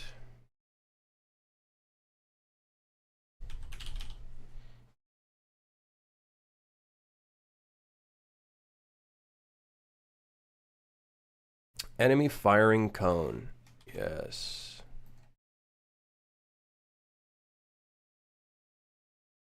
We probably want that to be more red though.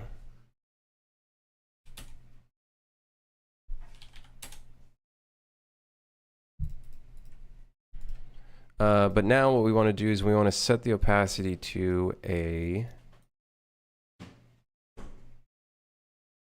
We want to tighten it. We do have this stepped progress.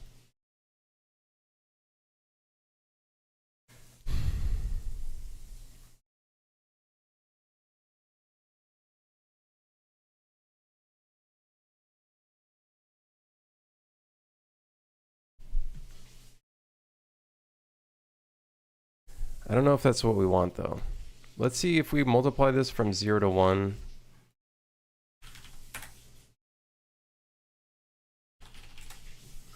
What happens?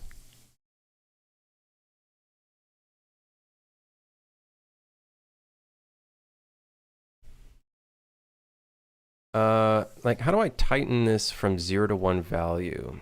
This is where I lose track of how to do certain things. Let's just see if the rotation angle works though.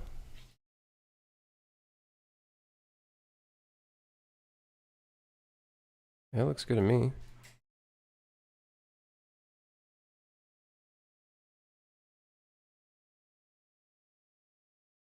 I still can't make a nice muzzle flash. I might have to be a drag and drop dev and buy one. Hey, that's what I did, brother. That's what I did.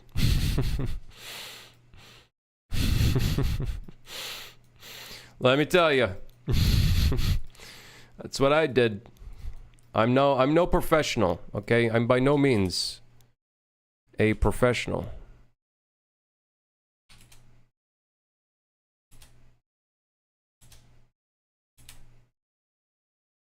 Maybe multiple height over somewhere? No, there's got to be a way to close this in from the grayscale. And I don't really know how to do that. How to tighten this from a 0 to 1 value. Going towards the center. I don't know how to do that.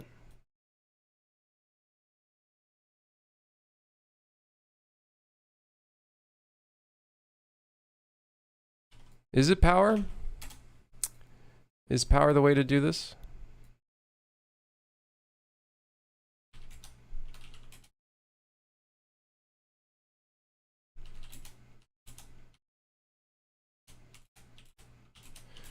I would love to make it like a 0 to 1 value though.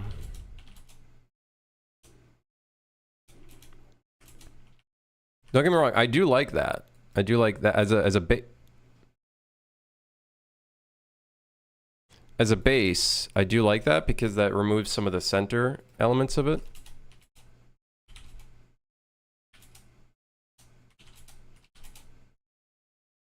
What I want to do though is I want this to close in like here and here, and I want it to close in and tighten towards the center. Similar to how we do all of our like, let me go to the dev level. Ask ChatGPT to whip up some blueprints for you. No! I refuse! Wait, I need a gun enemy. Because this is just going to show up for gun enemies.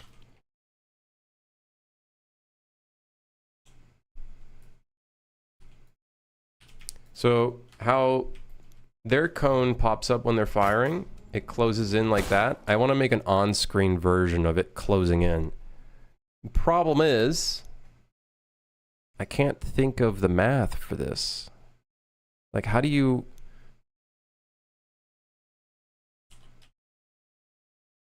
You could use an if. No, not an if. There's got to be a way to do this. I wonder if cheap contrast would do anything here.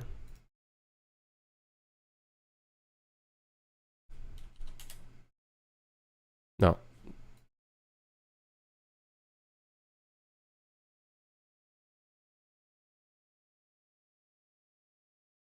UE4 material.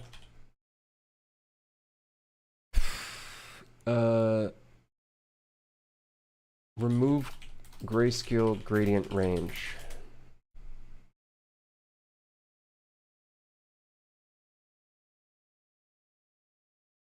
There's a way to do this. There's a way to do this. There's math. I'm just not good at this. I ain't no... Listen. I ain't no Prismatica. Oh, sorry. I'm a bit stupid. Maybe subtract? Let's see, subtract.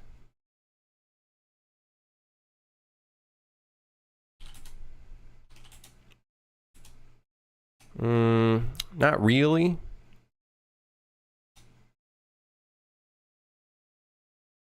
I guess we can't really tighten it because the subtract value, we're not like giving it a direction to subtract from. And that would be probably from our like rotator right here.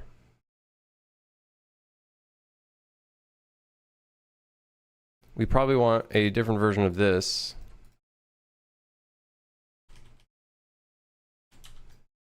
So let's see here, start proving node.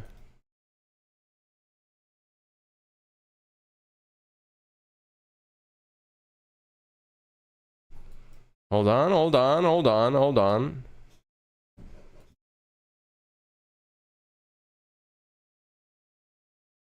If we do an inverse of this and multiply this by this.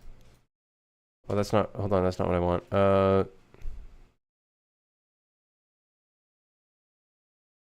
What I want is somewhere before this, here probably.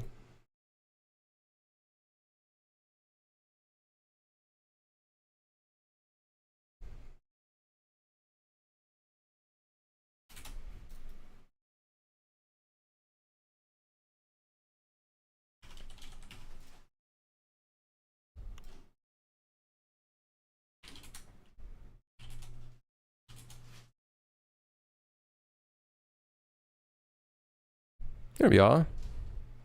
This is material math, also your jam. Yes, are you also a professional at everything else?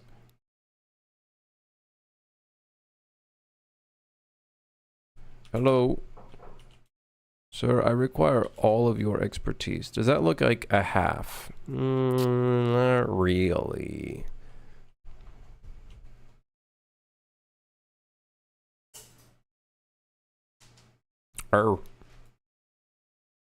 Interesting.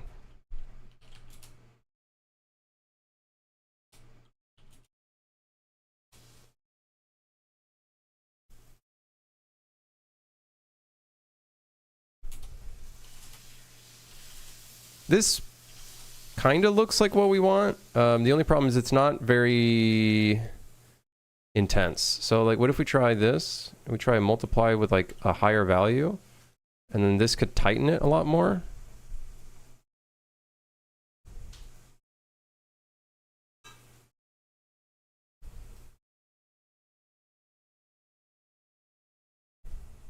We could potentially tighten it. Let me see what this looks like.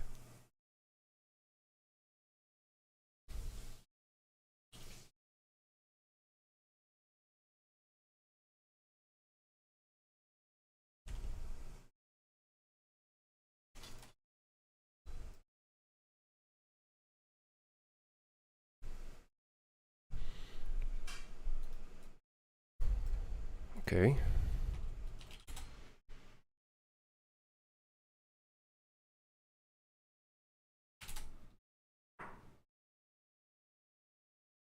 Me trying to like, me fucking struggling with this shit.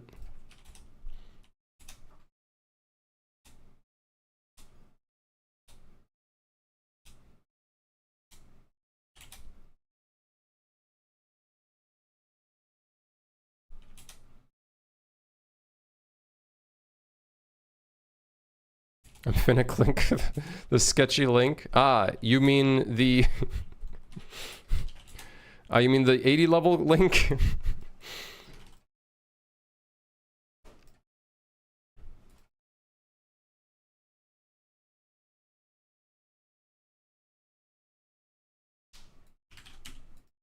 Be careful, they might get you with that one. Yeah, see, like 0.5 doesn't really give me what I want. Balls.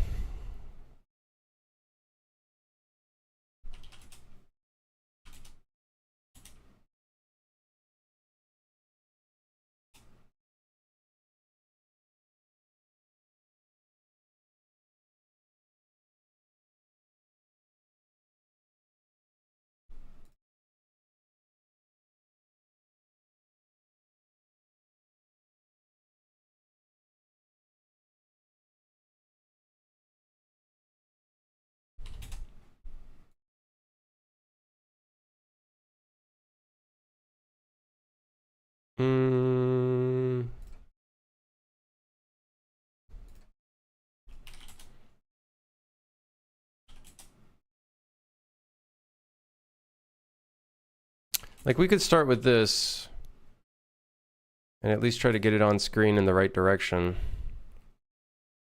But just to start with, because like we got to get it on screen first, you know what I mean? Like, we got to get this fucker on screen. It's supposed to contract and expand. That's what I would like it to do, but I'm, you know, this is not my forte. Most of it is me just struggling with it and seeing what I can do.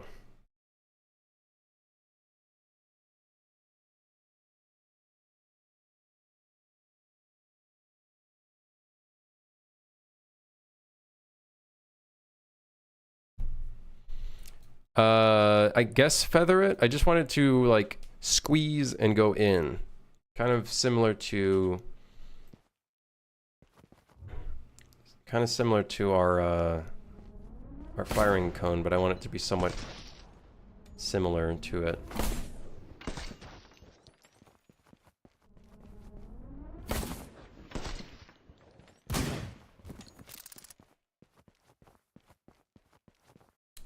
Let's just see what this is going to look like first.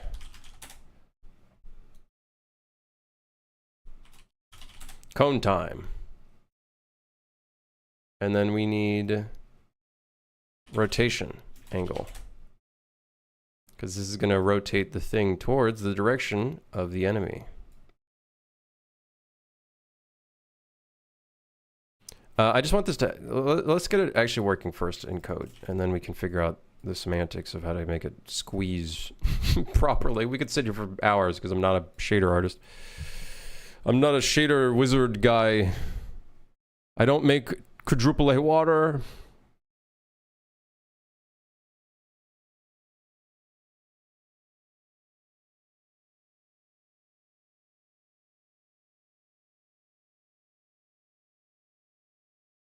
If you throw a weapon with button on your HUD and restart the mission, it might still be there and prevents you from shooting. All right. I can look into those. Let me copy paste this because I usually prefer having the bug reports in an actual thing. Otherwise, I might lose it. No, not a toggle. I want a quote. Okay, there we go. No, that's not what I want. There we go. And then I'll take a look into this. Take a look into those.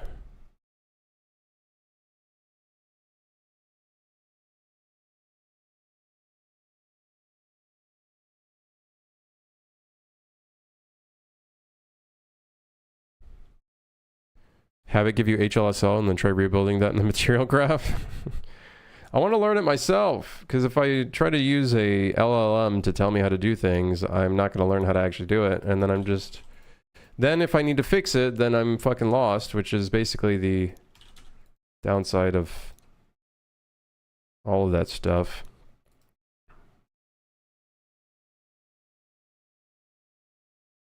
I just need to learn how to squeeze a grayscale value.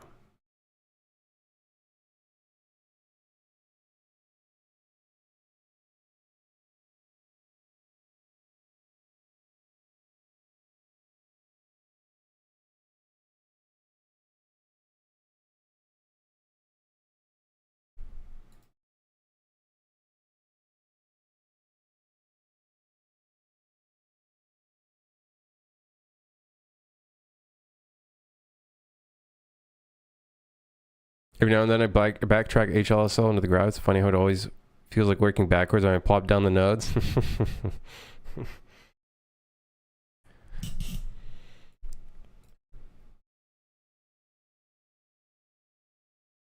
All right, rotation angle. This is going to be very interesting to figure out the values for that. So let's start with that. We're gonna have to create a widget for this, a separate widget.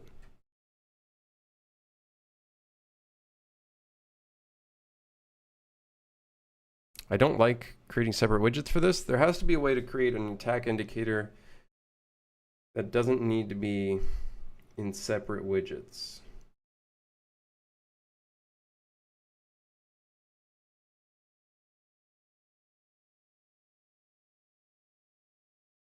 I don't know. I don't know how I could do this in an like. There's obviously a lot of optimal ways of going about it. No, not a I don't think a post-process material would be the way to go.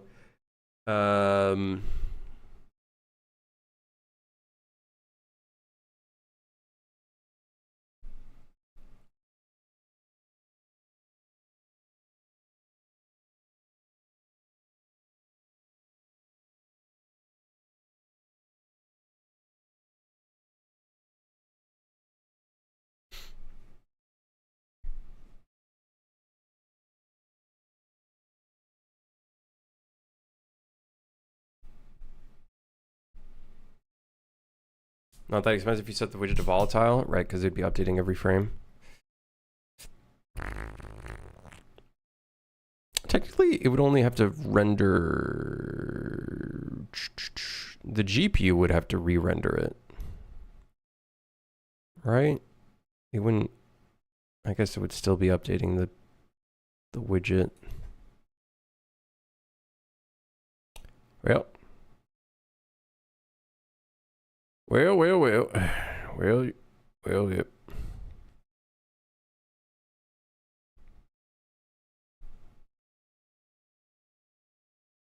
Yeah, because the only thing it would be changing, ideally, is we have something on tick.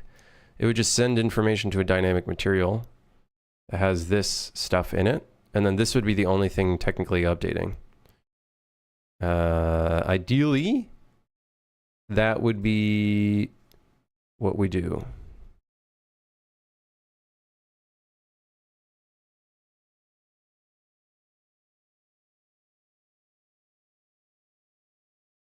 Yeah. Okay.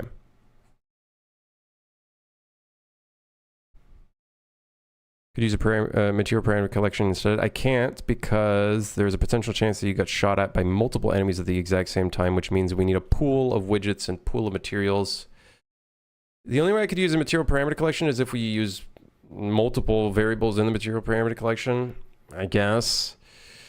It kind of sucks that, unless maybe you can in UE4,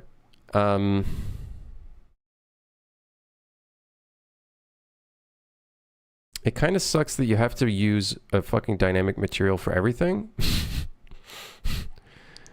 Like, can I not just use, you know, some instanced stuff? That'd be kind of sick. Hold on.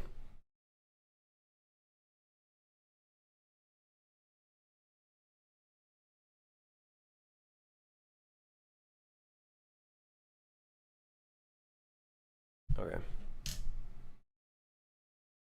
Yeah, I don't know if you could do custom data with widgets. That'd be sick if you could. That'd be very cool.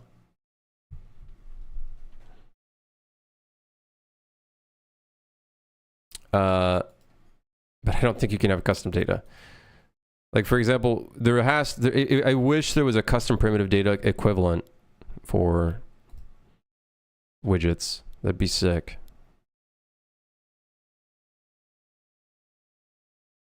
Number of customized UV inputs to display. Okay. Probably don't need any of that.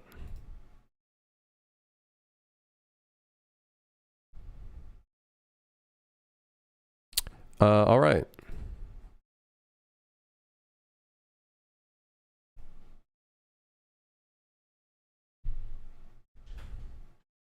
For now,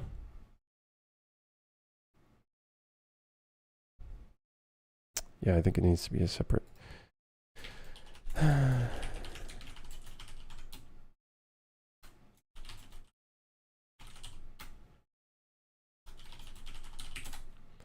On-screen firing indicator. This would just be an image. Let's delete the canvas panel, because that's a waste of resources. We got ourselves our on-screen firing indicator. Might be a bit too big. We might tone that down a little bit. Might be a good idea to tone that down. Might be a good idea to tone this down a little bit, but you know, for now we'll just you know, Cube Sugar. Hello, I'm an artist and I felt overwhelmed to write code clean. I can make it work, but it'd be super bad. Should I make it dirty anyway? Just get it in. Just get it in first, Cube Sugar. That's what I would say. You know? Better to get something in than nothing in, you know what I mean? That's what I'd say. You'll clean it up at some point or improve it or have to rewrite it or something else, you know what I mean? Just get that fucker in. Get it working. For the most part. That's what I would say. Have a nice Friday. Hey, you too, Isho. Thank you again. And thank you for the bug reports. I'll take a look into those.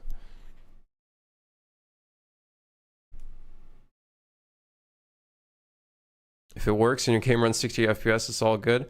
I'd say, like, so coming from the angle of starting like an artist and doing a lot of programming, and it's starting out with programming, and like what I did is I started out with art and then went into programming. I'd say just don't listen to all the noise that's out there within a gaming community and programming community. Just get started. Just first get started. You'll figure it out as you go. It'll be dirty. It'll always be dirty. It's a similar thing with art, right? When you first started doing art, your UVs probably sucked balls if you were doing 3D. You know, even me in my own level, I'm always going to find things that's like, yeah, I could improve that, but it's like, how much time does it take and whatnot? You know, just get it in. Just get it in. That's what I'd say first. Just get it in. Get that bad boy. Get that bad boy. Get that bad boy. Set brush for material. Wait, hold on, guys.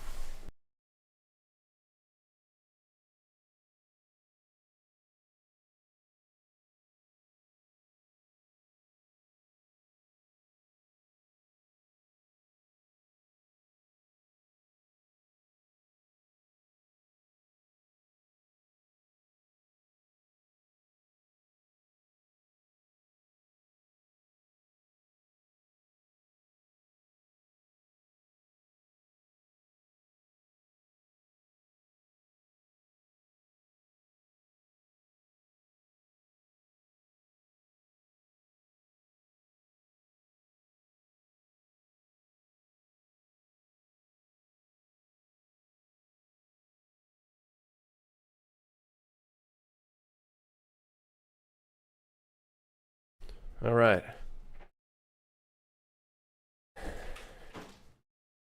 Perfect not finished ladder won't outperform a finished scuff ladder. That's true. You could look at it in the way of, you got one builder who's trying to make the perfect ladder to finish your roof, and then you got another motherfucker that just tries to make some primitive that at least works. And they finish the roof way before the other guy does.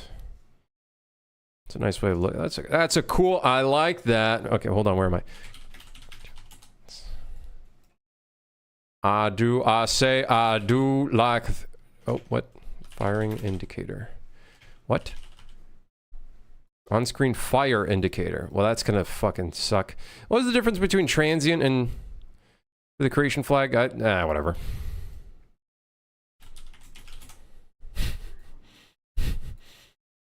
Who cares?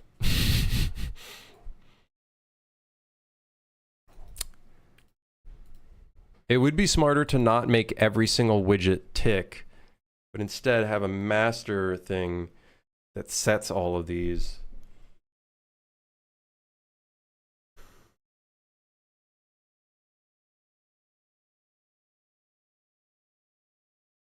But you know what? Let's just get it in. How many of these are there going to be? 3? Whatever, man. Fuck it, dude. Let's just put it in, man.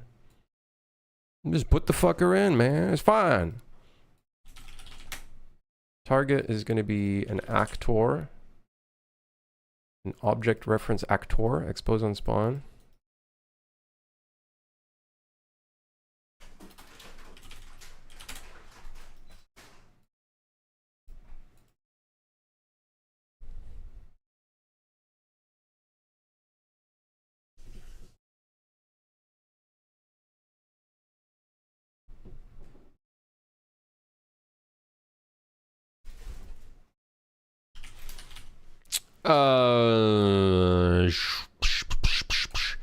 I can set the lifetime of the material from the thing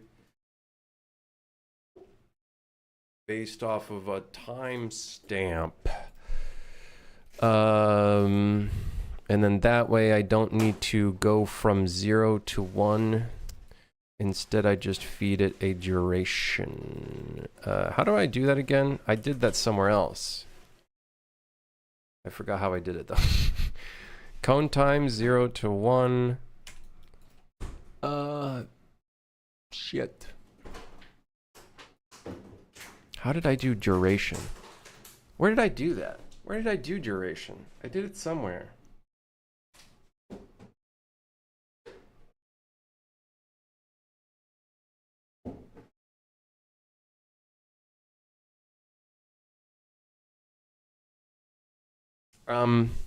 Shit.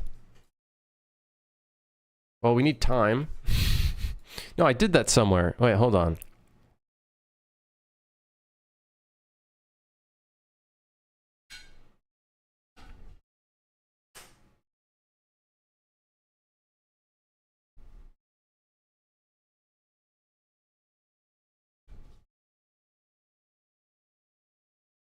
No.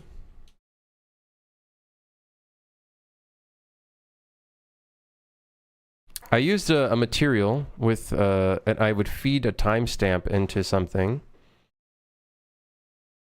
And I did it that way. I don't remember how I went about doing that.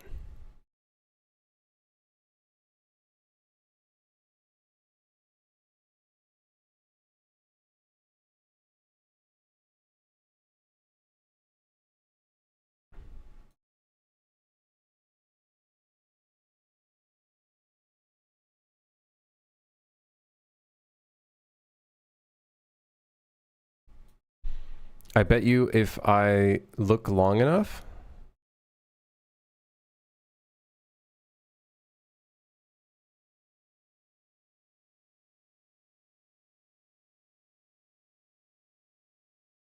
Lifetime. So that float platter. Oh, that's for a. I wonder how you could use a particle effect for a widget. That could be interesting. That could be an interesting idea. A particle effect, but as UI, as like an on-screen widget. Is that even possible? I guess you could like just slap it right in front of the camera, but like might look a little hacky. It might look a little hacky, I will say. Might look a little fucked, but you know.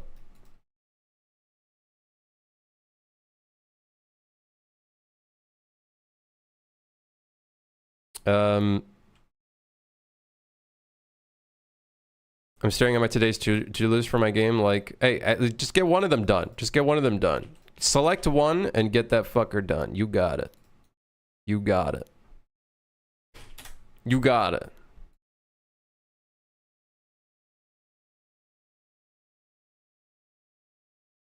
Hey, you got it.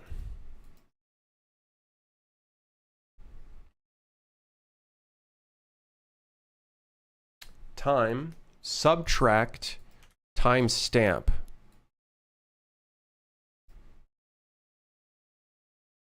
There are plugins that create a fake render target of the particle system, then render as a widget, basically an image widget for. Ooh, I see. Well, that wouldn't be a fake render target. It would basically be a render target, wouldn't it? So we take. Okay, now I'm doing the math myself. All right, now this is where true power is. So this is the timestamp of when we start. This gives us time. So we get the timestamp. So let's say our time is 4,000. Timestamp is 3,995. Current time is 5. So our time is going upwards. 0, 1, 2, 3, 4, 5. Let's say the time before they fire is, well, let's use an example. 1.7, 1.5 seconds. 0 to 1, we start at 0.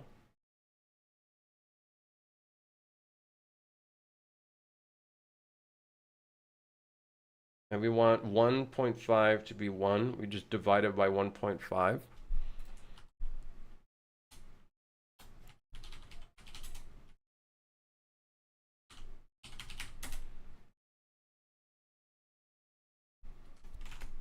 So we divide it by the total time.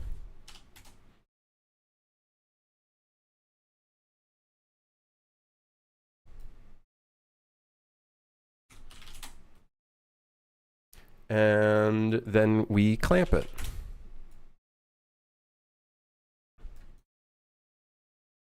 And that's our system, baby. That's our system. So let's start with a timestamp. Actually, no, we just do that on construct. Time to fire. That will be our thing. Float. So we want to set timestamp first. That's going to be our game time in seconds. Then our total time.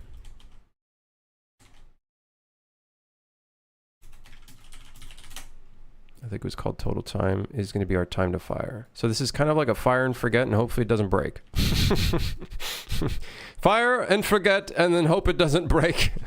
Otherwise, we're going to have to do it manually, which is not fun. But, you know, we can if we have to.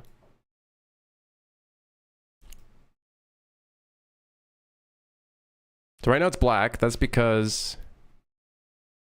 So if I set the period to 5...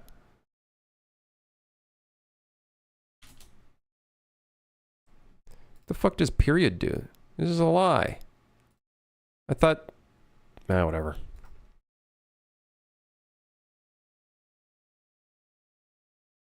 So we got the total time, we got the timestamp.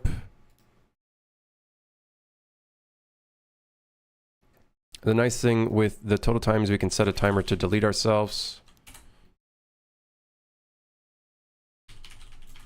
Delete self. Or expire indicator. We'll do time to fire plus a little padding just in case.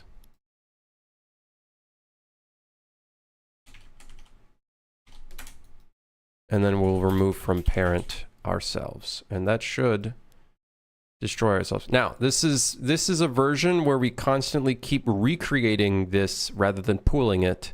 We'll pool it in the future. The only thing we need to event tick now, though, is the rotation angle. However, we need to turn it from world space to screen space.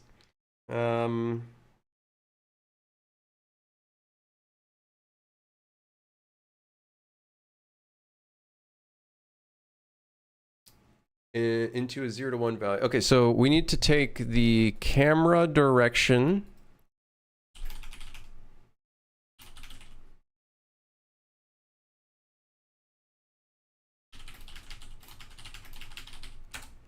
What? Get player camera manager. We take the camera rotation.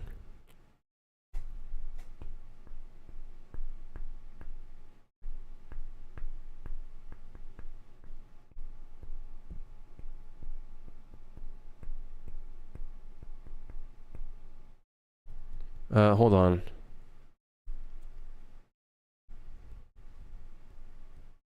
What's being worked on at the moment? An on-screen indicator for when an enemy is firing at you. And generally, I think I'm only going to put it on screen if, like, if the enemy's not on screen. I feel like that makes sense. Right now I'm trying to figure out the math of how we rotate this thing. So we get the camera rotation, because we need that.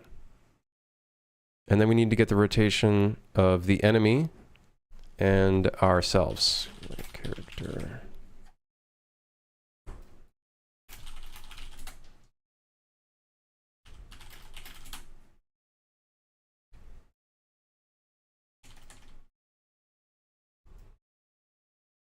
And that would be the target. What do I do with the camera rotation? What do I do with the character rotation? Shit my pants, I did. Sweet 22? Anyway, how's it going, Krim? Fred, think of the 22 months. How's it going? I'm doing good. How are you? Yeah, exactly, Sinless. So the idea would be like having an indicator fade in. We'll see. We'll see how it looks first. This could be a fucking doozy for all we know.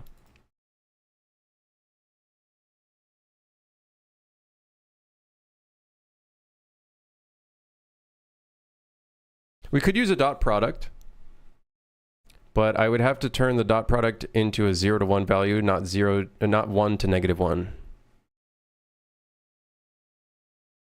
Which I could fix by +1 divided by 2.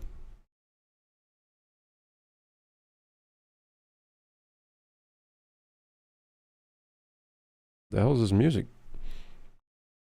Now, what is with techno and wanting to do... Anyways. Nobody heard that. Already plug your ears. Am I in a new location? No, it's still the same old little tiny office room. Separate second room office den thingy. So I need to zero out the rotation using my camera rotation. Let's just do this. Print string.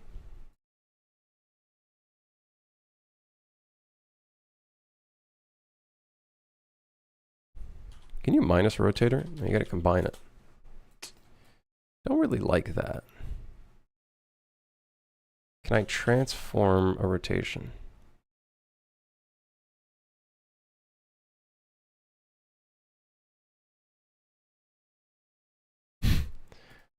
All right, show me the goods. Let's see it. Let's see the numbers. Show me the number.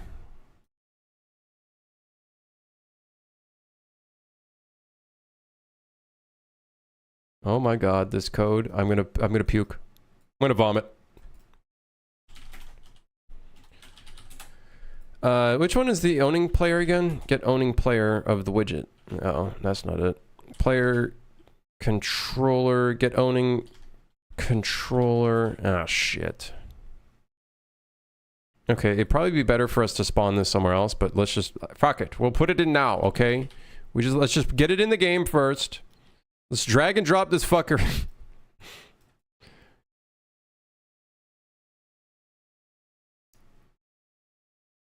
Just put the thing in the thing. Just put the thing in. Just put it in.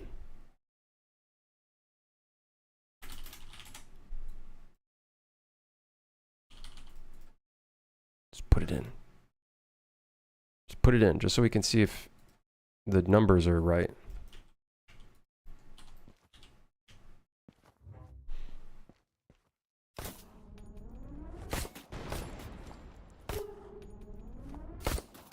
Okay. It's correct. Now we just, I think. It has to be 180. Now what about here though?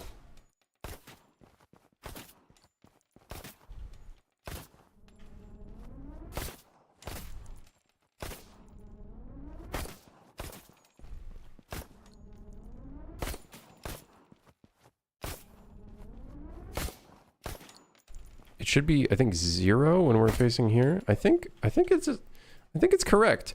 Now we just need to figure out the math to turn this value from -180 and 180. I've done this before. I don't remember how to do it though. Plus 360 modulo? I don't fucking remember. Listen, man, I don't remember. It was some bullshit like this.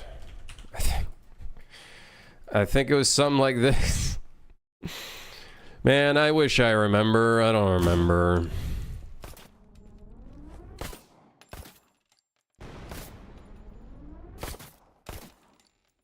Should be 180.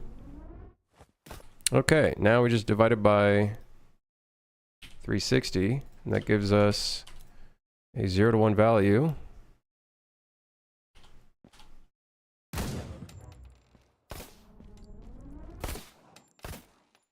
Now, the weird thing is 0 for us is actually to the right in our material. Right? So 0.25 is our forward. What we could do is just plus 0.25 over here. And then maybe that'll work. I don't know. I don't know. Maybe. Maybe that'll work. Who knows? Maybe it won't work. Let's find out. Rotation angle.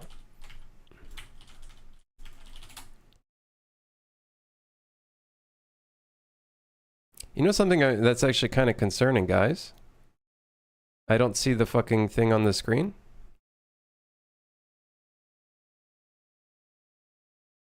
In fact, I don't think I've ever seen the thing on the screen. So that might not be good. Is it on the screen? Hold on. Try it again. It's spawning. It's clearly spawning. Let's do this. Subtract 0. Because I want to see where it is.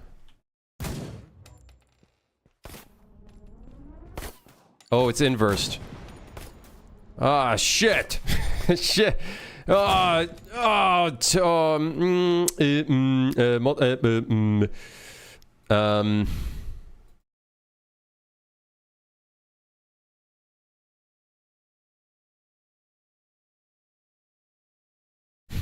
No, multiply by -1. Would it work? No. No.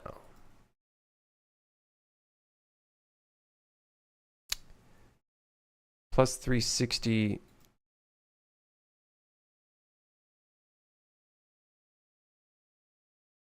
Maybe here we multiply by -1. Wait, hold on. Maybe. Wait, hold on. We can flip it from here. Oh, shit. Oh, shit. Oh, shit. Oh, shit. Oh, shit.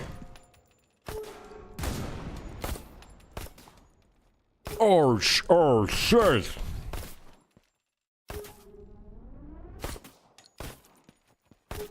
Just bought your game and I'm loving it already? Hey, hell yeah, IDK. I'm glad you're enjoying it.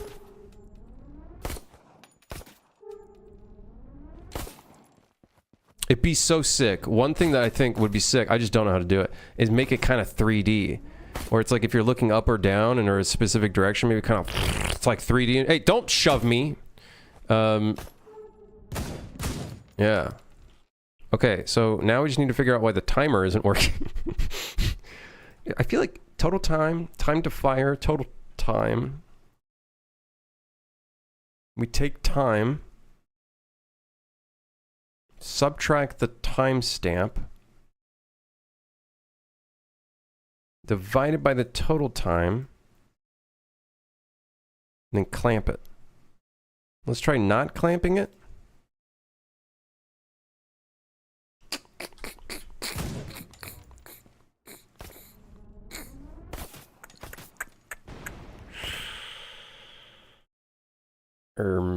What the tuna? What the scallop? What the...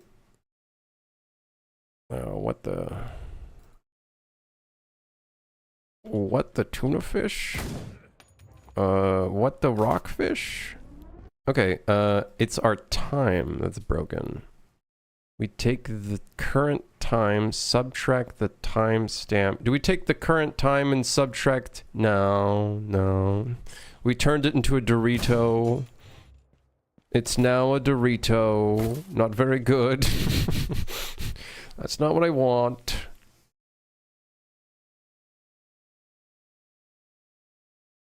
Game time? Yeah, it is game time.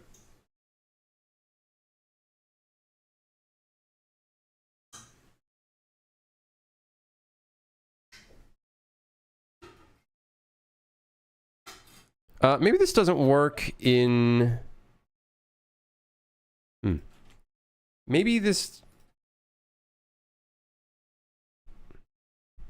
Maybe this doesn't work in... The time node is used to add the passage of time to a material such as a pan or cosine or blah, blah, blah, blah, blah, blah, blah. See full documentation. Yes, sir. I would love to see the full documentation. time.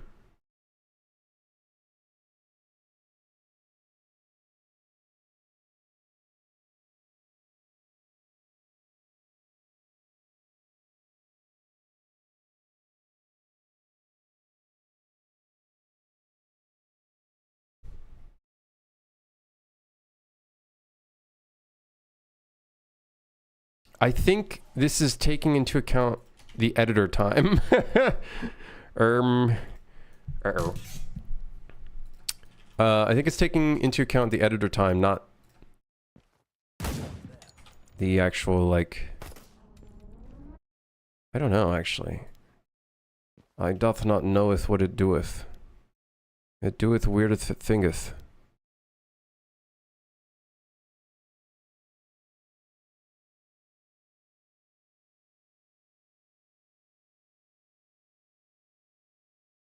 I wish I could do a find all in blueprints.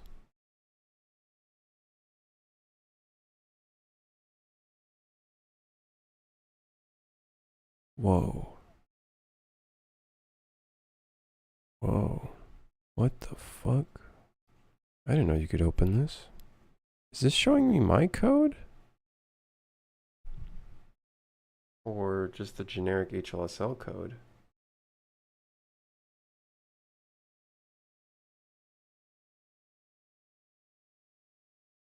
Huh. Control F and there's a button on the right for search in all.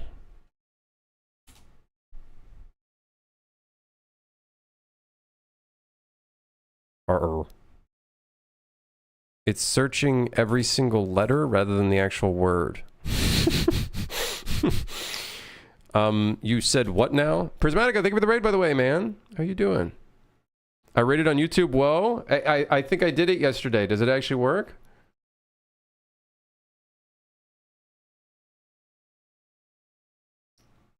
Thank you, man. Hope you had a good stream. Maybe do time with I don't think so. No idea if it notifies you? I don't think so on YouTube. YouTube's not so good about that part. But thank you, man. How'd the stream go? How'd it go? I hopped in for a little bit and lurked while I was making my coffee and whatnot. Wait, there's a delta time in here. Wait. That might be the one. Maybe instead of time, it was always delta time.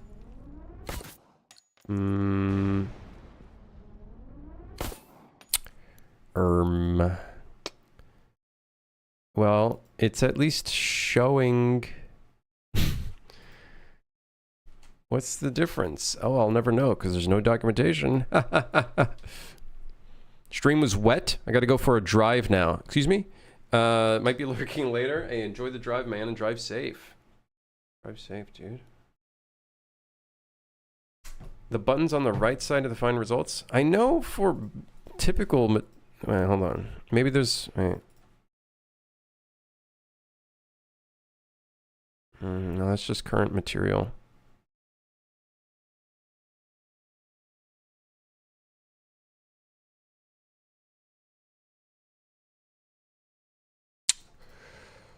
I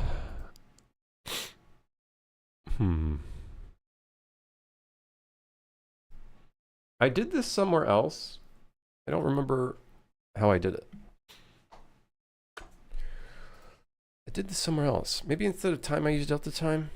Where did I do it? I don't remember where I did it.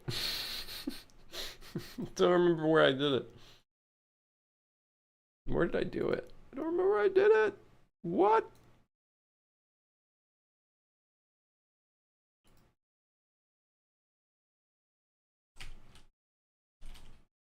Wait, no, delta time's not it. That's not, wait, that's not it. Get the fuck out of here. You're not the thing.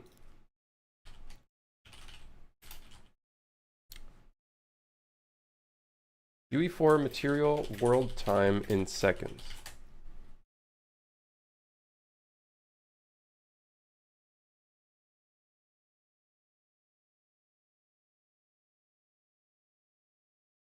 How does the time node work in UE4? Energy ticked inside the materials. Times every single global parameter is set based on the engine's internal time parameter. Materials don't need to take or execute code on their own to access it. Time starts when the game/editor starts and keeps increasing. In Blueprint, you can access the same value by using get real time in 10 seconds. There's another time called game time that also pauses when your game's paused, but I believe real time is the one used by materials.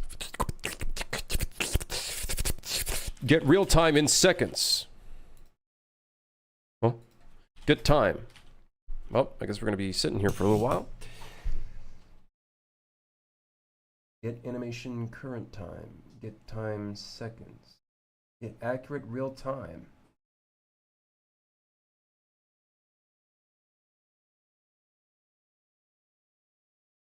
Get accurate real time? What? Excuse me? Get time. Get world delta seconds. No. Get unpaused time seconds. Okay, maybe it's this one. Maybe it's this one.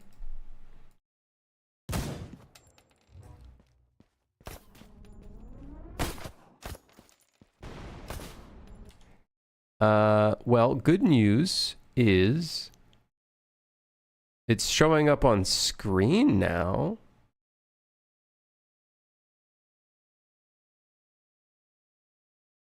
But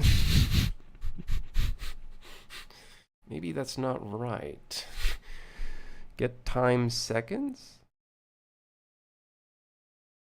Get game time in seconds. Get time seconds.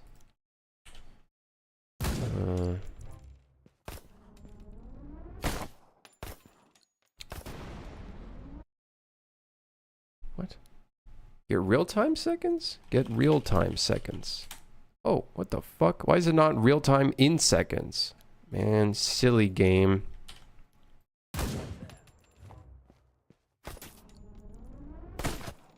I can't tell what... Is this... It's showing it now. It's just not proceeding in time.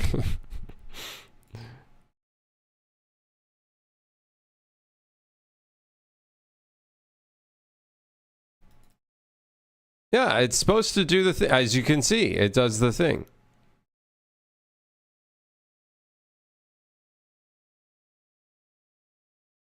Okay.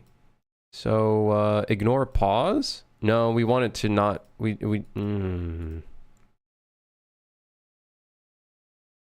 Does not stop when game pauses, not dilated / clamped. Get time seconds. Which one's the one that has paused? Is stopped when game pauses. Since world was brought up for play. No, we don't want that one. Get unpaused time seconds. Return time seconds since world was brought up for play. Does by time relations not stopped when the game pauses. Guys, I got bad news.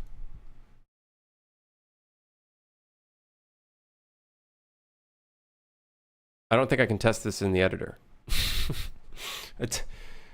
I don't think I can test this in the editor.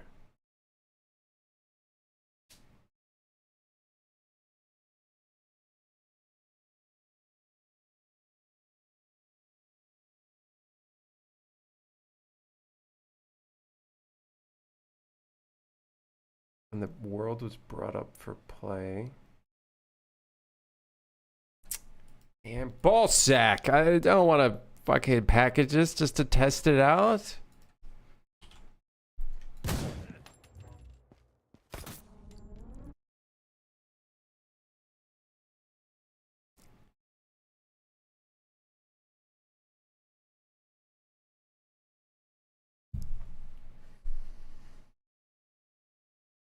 If you want to fade with timing on spawn, you need to create a material instance dynamic. Once you have been mid created by the material, you can use one of two ways to control the fade. One is by timelines.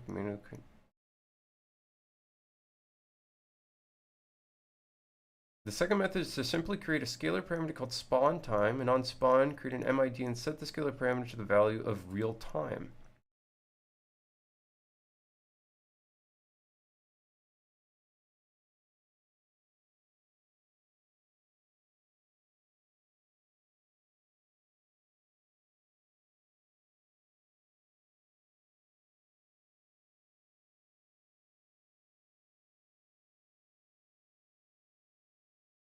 real time.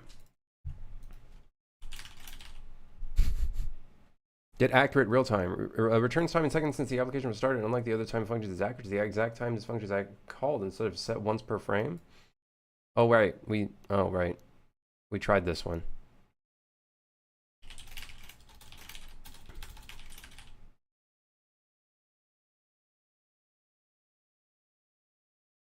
We have that one, and we tried it. But we need the paused time. Get pause time. Because I think we need the time when paused.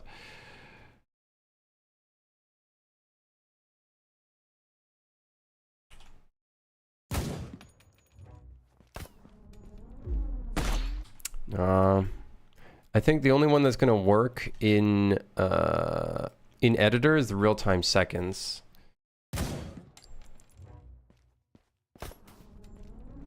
Okay, it's not working anymore. Okay. Well, this was working. Hold on. What did I do? Nothing.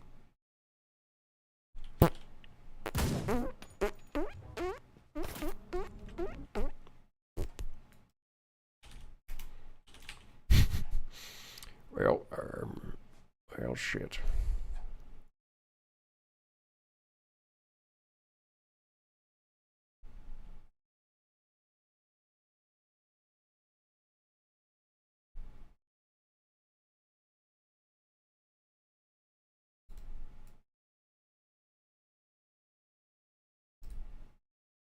I've done this before and it worked. Or I think. Or maybe I like persuaded myself that it worked. I'm pretty sure it did work. Pretty sure it did work.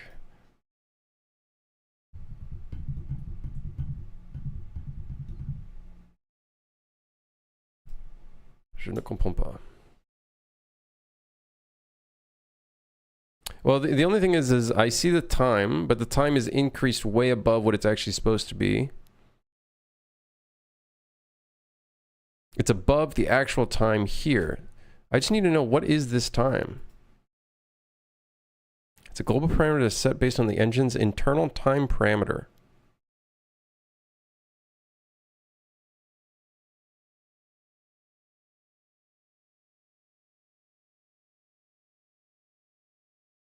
In Blueprint, you can access the same value by using get real time in seconds. It's a lie.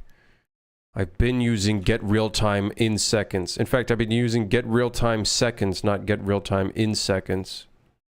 Because there is no get real time in seconds. It's a fucking lie. It's a lie. Here, let's try this one. We take seconds, turn it into a float.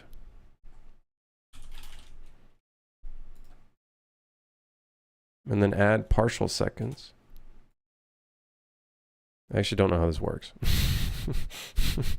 We compile that. And try that one. No fucking way that's the one that works. Man, that's some bullshit. Man, I'm pissed off. I'm fucking angry. That actually made me very upset.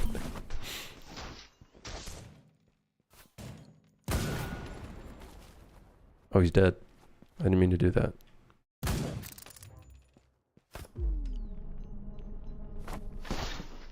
I don't think it is taking into account...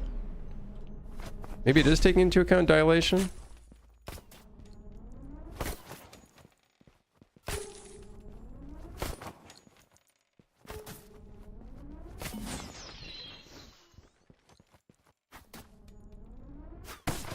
Now, I just want to tighten the thing. I just want to tighten the thing. Oh, I didn't compile the thing. Oh, great. I'm gonna have to do that now, aren't I? Great. Just to see what it's gonna look like. Ooh, I like that. That's not half bad, man. That's not half bad. It's not half bad, man. Man, it's not that bad.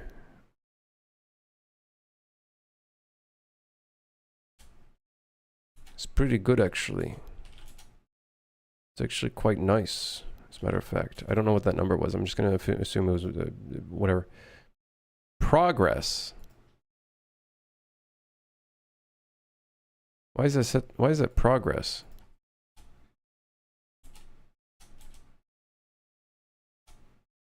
Let's try Dorito. Let's Dorito a little bit. Let's make it sharper.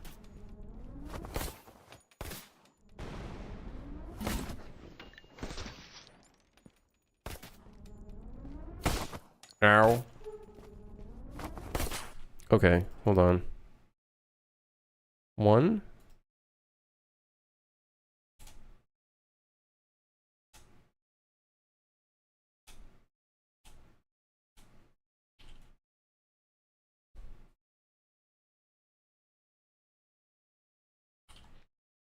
Okay.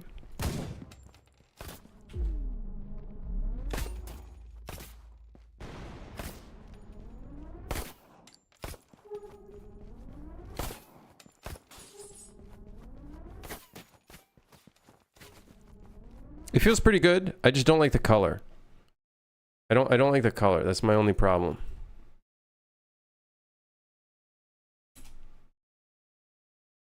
Let's make it pinkish. I'm a big fan of cyberpunk pink. That's my color these days. Uh-oh, that's too much pink. It's too much pink. That's a little bit too much pink. I was thinking like 358. Yeah, that's a number. Cyberpunk pink.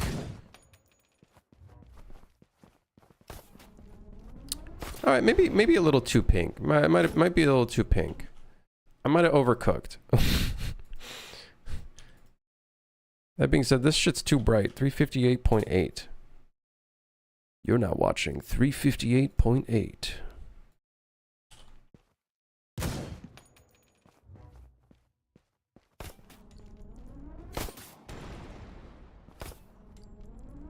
Like, I should technically make it the exact same color as the firing indicator.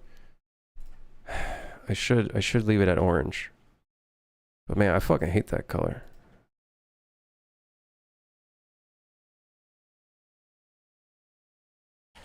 I really hate the color. It's fucking shit. It look like shit. I don't like.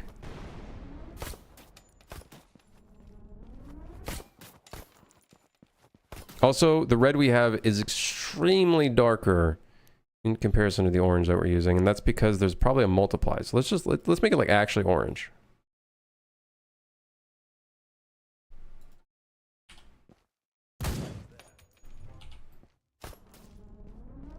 Okay. There's there's a little it's a little like cone going on in here. I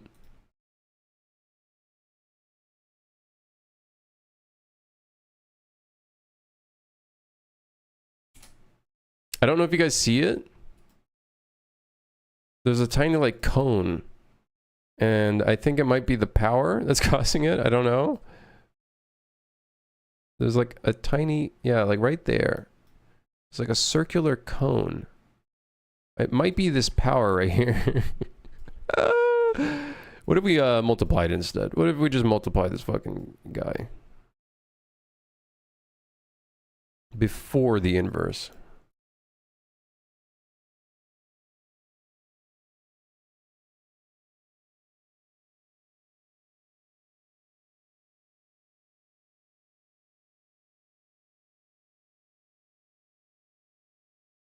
Bro, why is it so strong?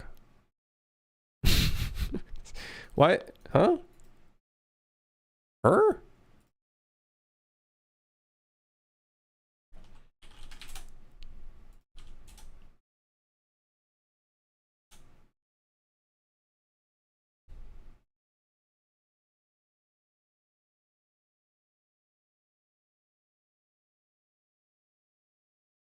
Whoa, what the hell happened?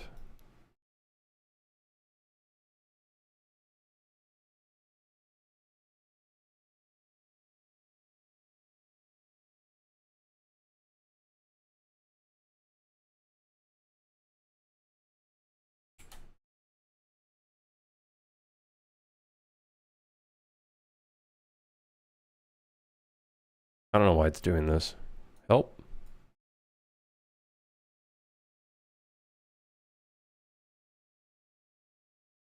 What? It's a key. It's The Incredibles. I don't know why. Guys, I'm kind of confused. Kind of dazed and confused.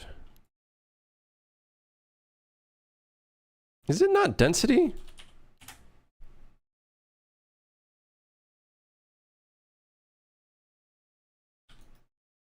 It is density. It's just inverse density, I guess. I don't know. I don't know how that works. Hold on. Let's see how this looks.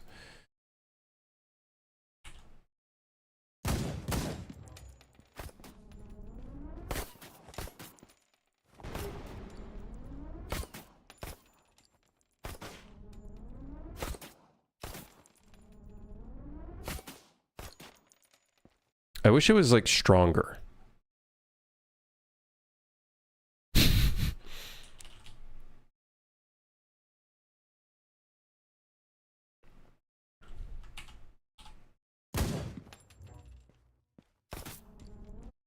That made it weaker somehow. Math?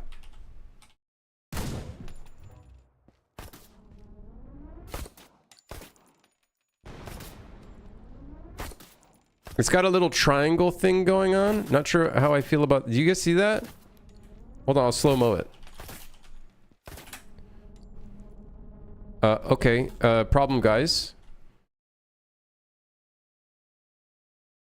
Time in the material does not take into account the current time.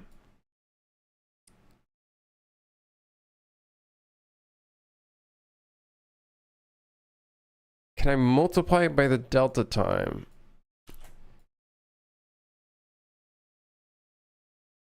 And then multiply the timestamp by the delta. Yeah, I guess we could do that, I guess.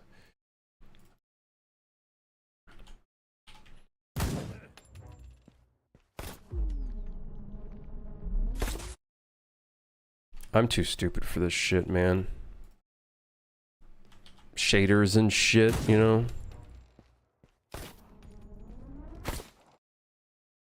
Shaders and shit. Alright, so now we're looking at accurate real time, and I think now actually we're looking at real time in seconds, possibly. I believe we may be looking at one of these. Or, no, wait. Do this one. And then multiply that with the world delta seconds. Yo.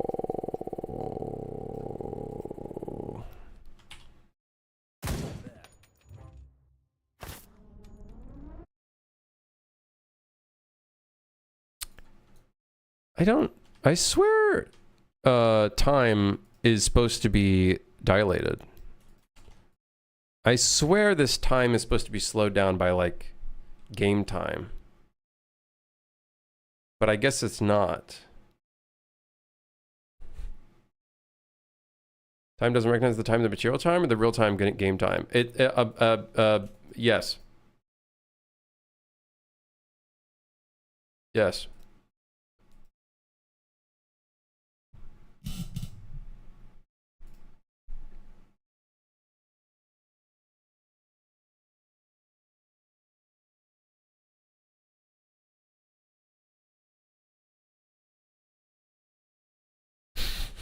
No, I think the time here, let's see what Ryan B said. Time is basically a goal parameter set based on the engine's internal time parameter. So it's not taking into account the game time.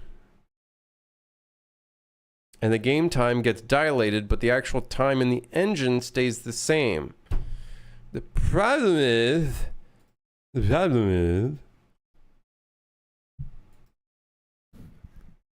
I want to... Why is it... Hey, that's my brother, Ryan B. Brother of Sunny B. That's Brian from 2015, 10 years ago. Hey, listen, yeah, that's true, but...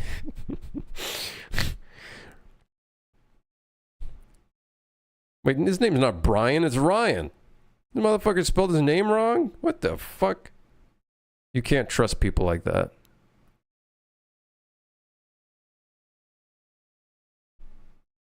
Can I get the dilation time? Dilation.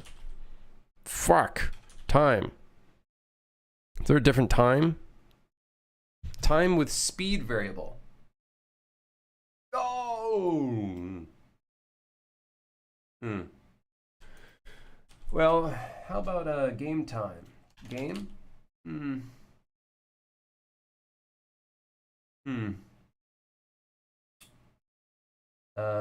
Are we... Do we have our own material parameter collection that gets the game time in seconds? Because that would just make my life a lot fucking easier rather than dealing with bullshit. Let's check my game instance. Have I made my own material parameter collection with time? Where's the tick? Uh-oh. Let me guess, the game instance doesn't have a tick.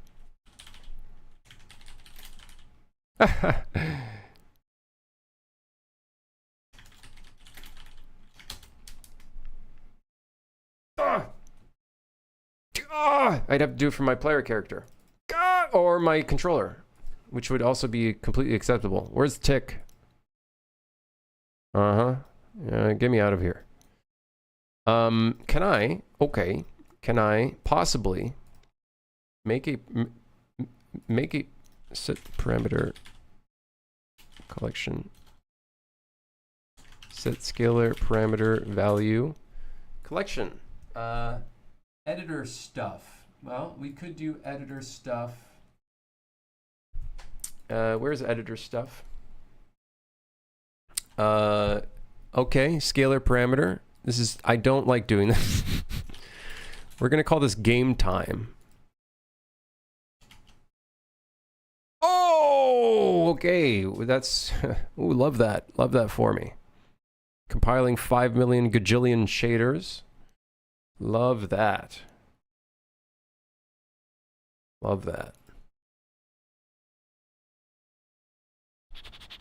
Okay, well, I guess we're just gonna sit here for like 5 minutes. Yeah, well, I guess we'll just sit here. So basically, I'm just gonna create my own game time, but it's gonna take into account the time dilation. If we don't take into account the time dilation, we end up having an incorrect indicator that's like not even useful.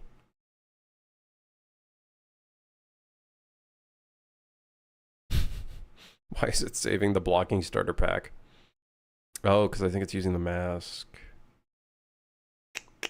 Yeah, that's probably it. Yes, I can work again! Pog! Parameter name. Oh, compile. Parameter name. Game time. Get game time in seconds. Yes, sir. So now all I have to do is go back to here, get game time in seconds. That's going to be our new timestamp. And then in the material, instead of time, we'll do get parameter collection. And we'll do game time. And this will be our real game time. Hell yeah. So now it's 0 because it's default 0. But if I go in the game,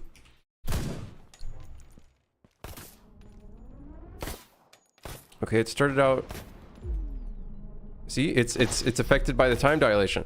If I slow-mo really slow,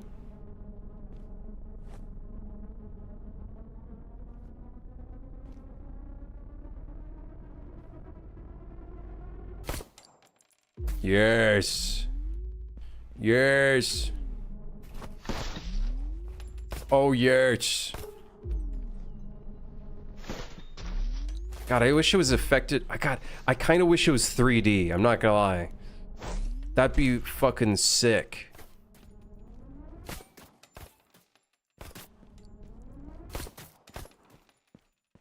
How would you even go about 3D-ifying an indicator?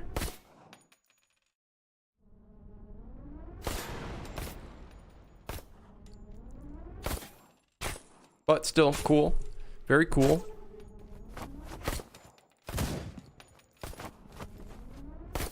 It works. Does it work in top-down, though? Kind of. It's not the most accurate thing in the world.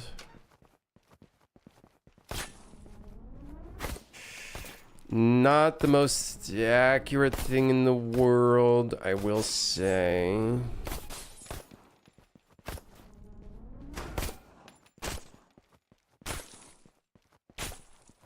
You do it like this, drag and drop. It's that easy, eh?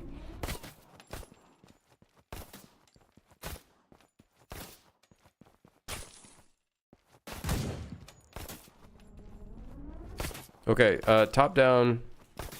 How would it work with multiple gunshots? Multiple would appear on screen.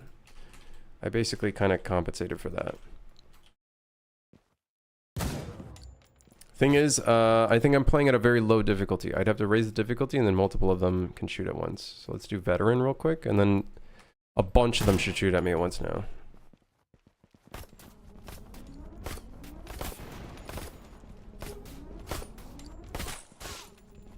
Yeah.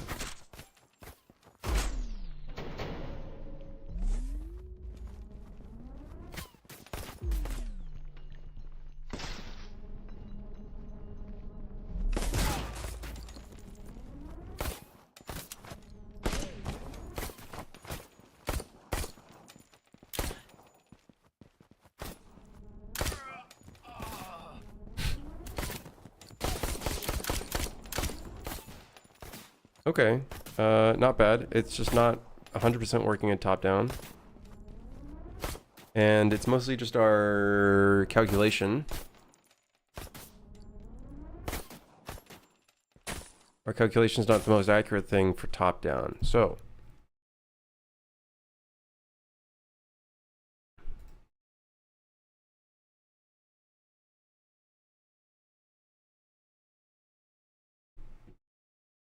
I don't think putting the camera location is gonna fucking do anything for the transform, but let's try it. I don't think it would do anything.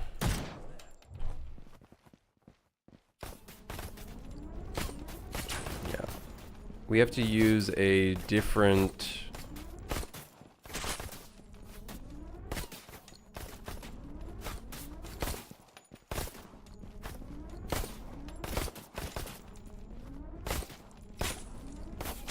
for top down, should it still trigger if the NPC is on screen? Technically, no, because you already have like an indicator of it. But that being said, I'd at least like that indicator to be accurate. You know what I mean? I would at least want it to be accurate. And then ideally, it would like fade out if they come back on screen or something. You know?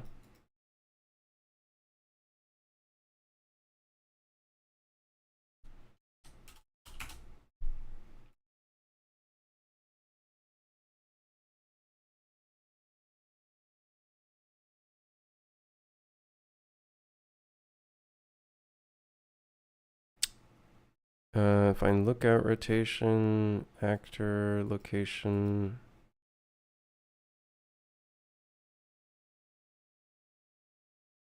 Do we only need potentially the yaw of the camera rotation and nothing else? Maybe the fact that the pitch is there is causing issues.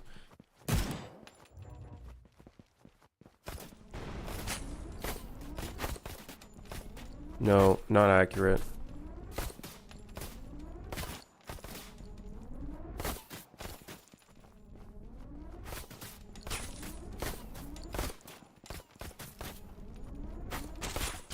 Man, if only it would look this good in top down.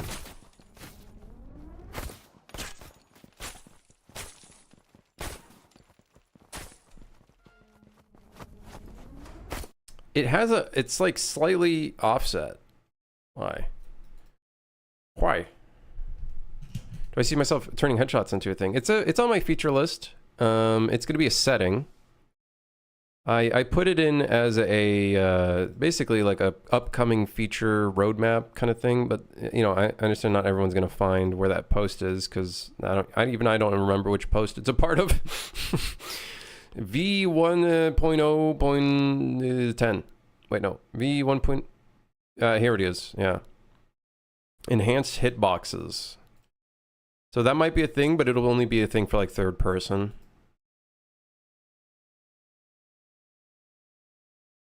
So yeah. You almost forgot. No, I have it on my list. I've known that I wanted to put it in. Today I put it on my list, so I actually just like have it there.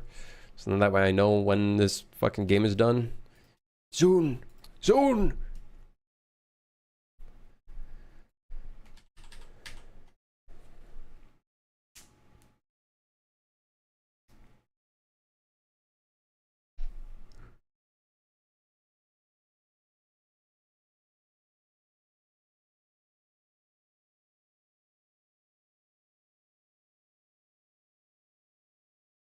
I've just been adding features for the fun of it, but now I need to take it serious since it's going to be a Steam release. I think the biggest thing I would say is when you're adding a feature and you're thinking about, you know, releasing a game, I would say the number one thing is just think of, does this add to my overall like design pillars of what this game is meant to be? Does it add to like the gameplay loop of the game? I think that's the biggest thing when looking at a feature that you want to put in. Like, does this provide enough value within a proper time frame that won't take me 5 million years? Like, the amount of time for the amount of value that it gives, is it worth it? It's usually like another thing that I like to think about. God, it'd be so sick to turn this into like a 3D indicator, but I don't think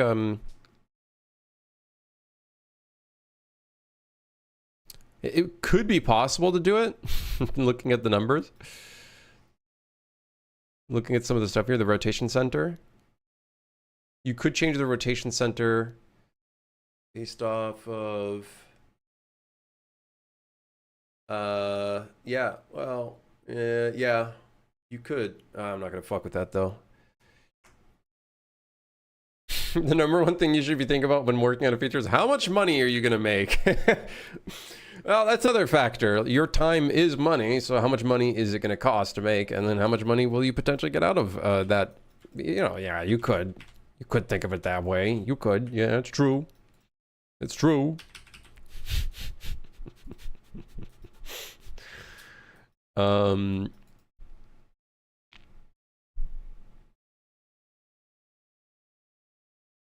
think it needs to be overcomplicated. Yeah, no, we're gonna leave it as is. It's just like, it would be a sick thing to figure out. It's just I'm not gonna waste more time on it. You know what I mean? The number one thing I want to fix though is the fact that it is not in the proper.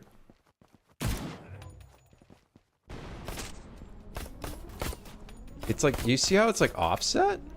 Look, that guy just shot and it was like super offset.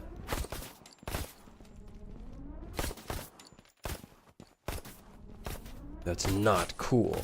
Third person, it's like, it's pretty accurate to where it is in third person. Ish.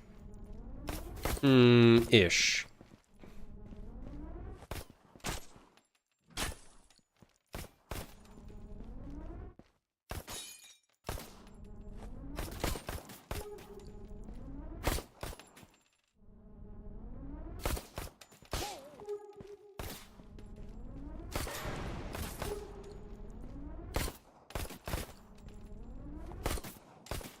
That being said, I might like change the way this thing looks anyways.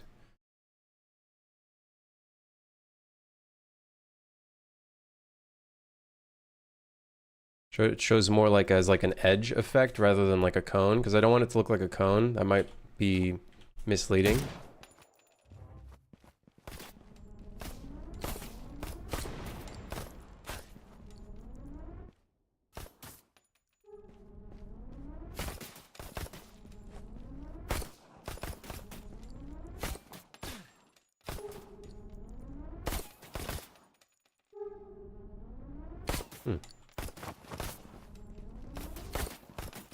The double duty of managing the code for both POEs. It's an interesting challenge as a programmer. It is an interesting challenge, but it does add to the work for sure. It's almost like the rotation angle in third person.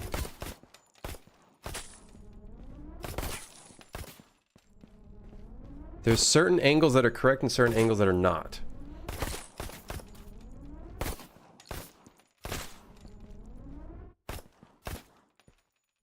Trying to think here, what would be the fix?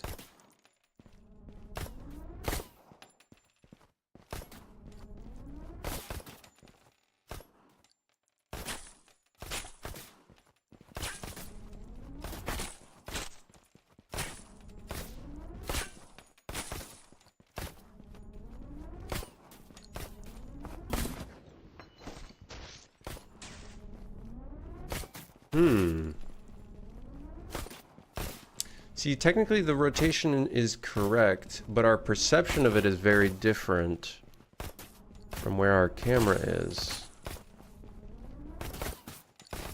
What can I do that's a cheaty, hacky way to fix that?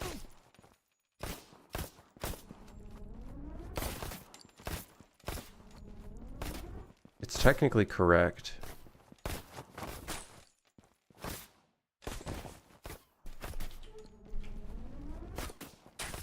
See, in third person it looks good.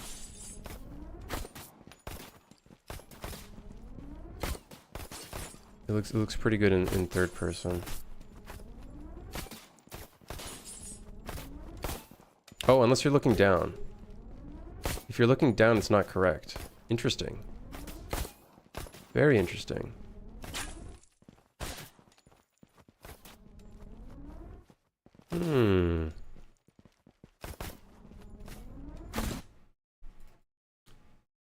Might actually make sense.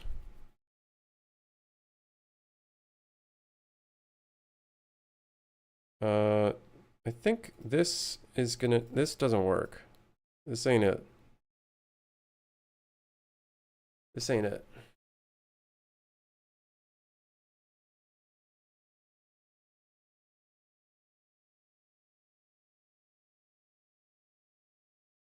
That's not it.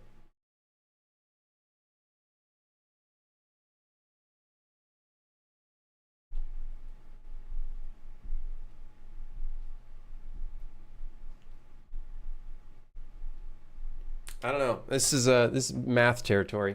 I'm gonna head out though. 4 hours. We got a pretty good rough start on it. Only issue is the calculation, like the extra math behind it. But the intention is there. And it's pretty cool. Might need a bit of a better, you know, visual look to it. I'm not 100% happy with like the way the cone looks. But I think it does the job.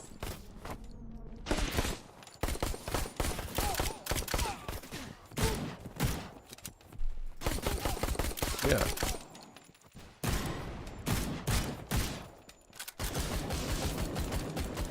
Yeah.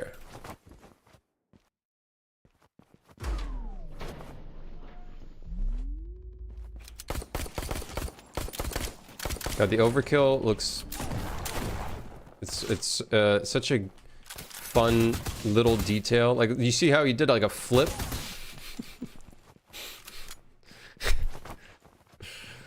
Oh, dude.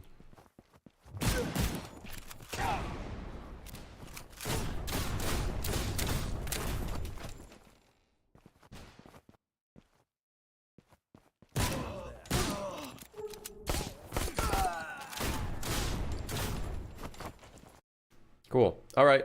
Thanks for dropping by, everybody. I'll see all of you on Monday. Have a great weekend. Have a great weekend. Yes. Next time I'm on, we're going to work on, I don't know, we'll figure it out. Probably more on this, on the attack indicator. Let me just write something down just so future me knows. Calculation, rotation direction is a bit off. Looks very weird when in top down and looking down while in third person. All right. All right. I'll see you guys on Monday. Have a great weekend. Goodbye.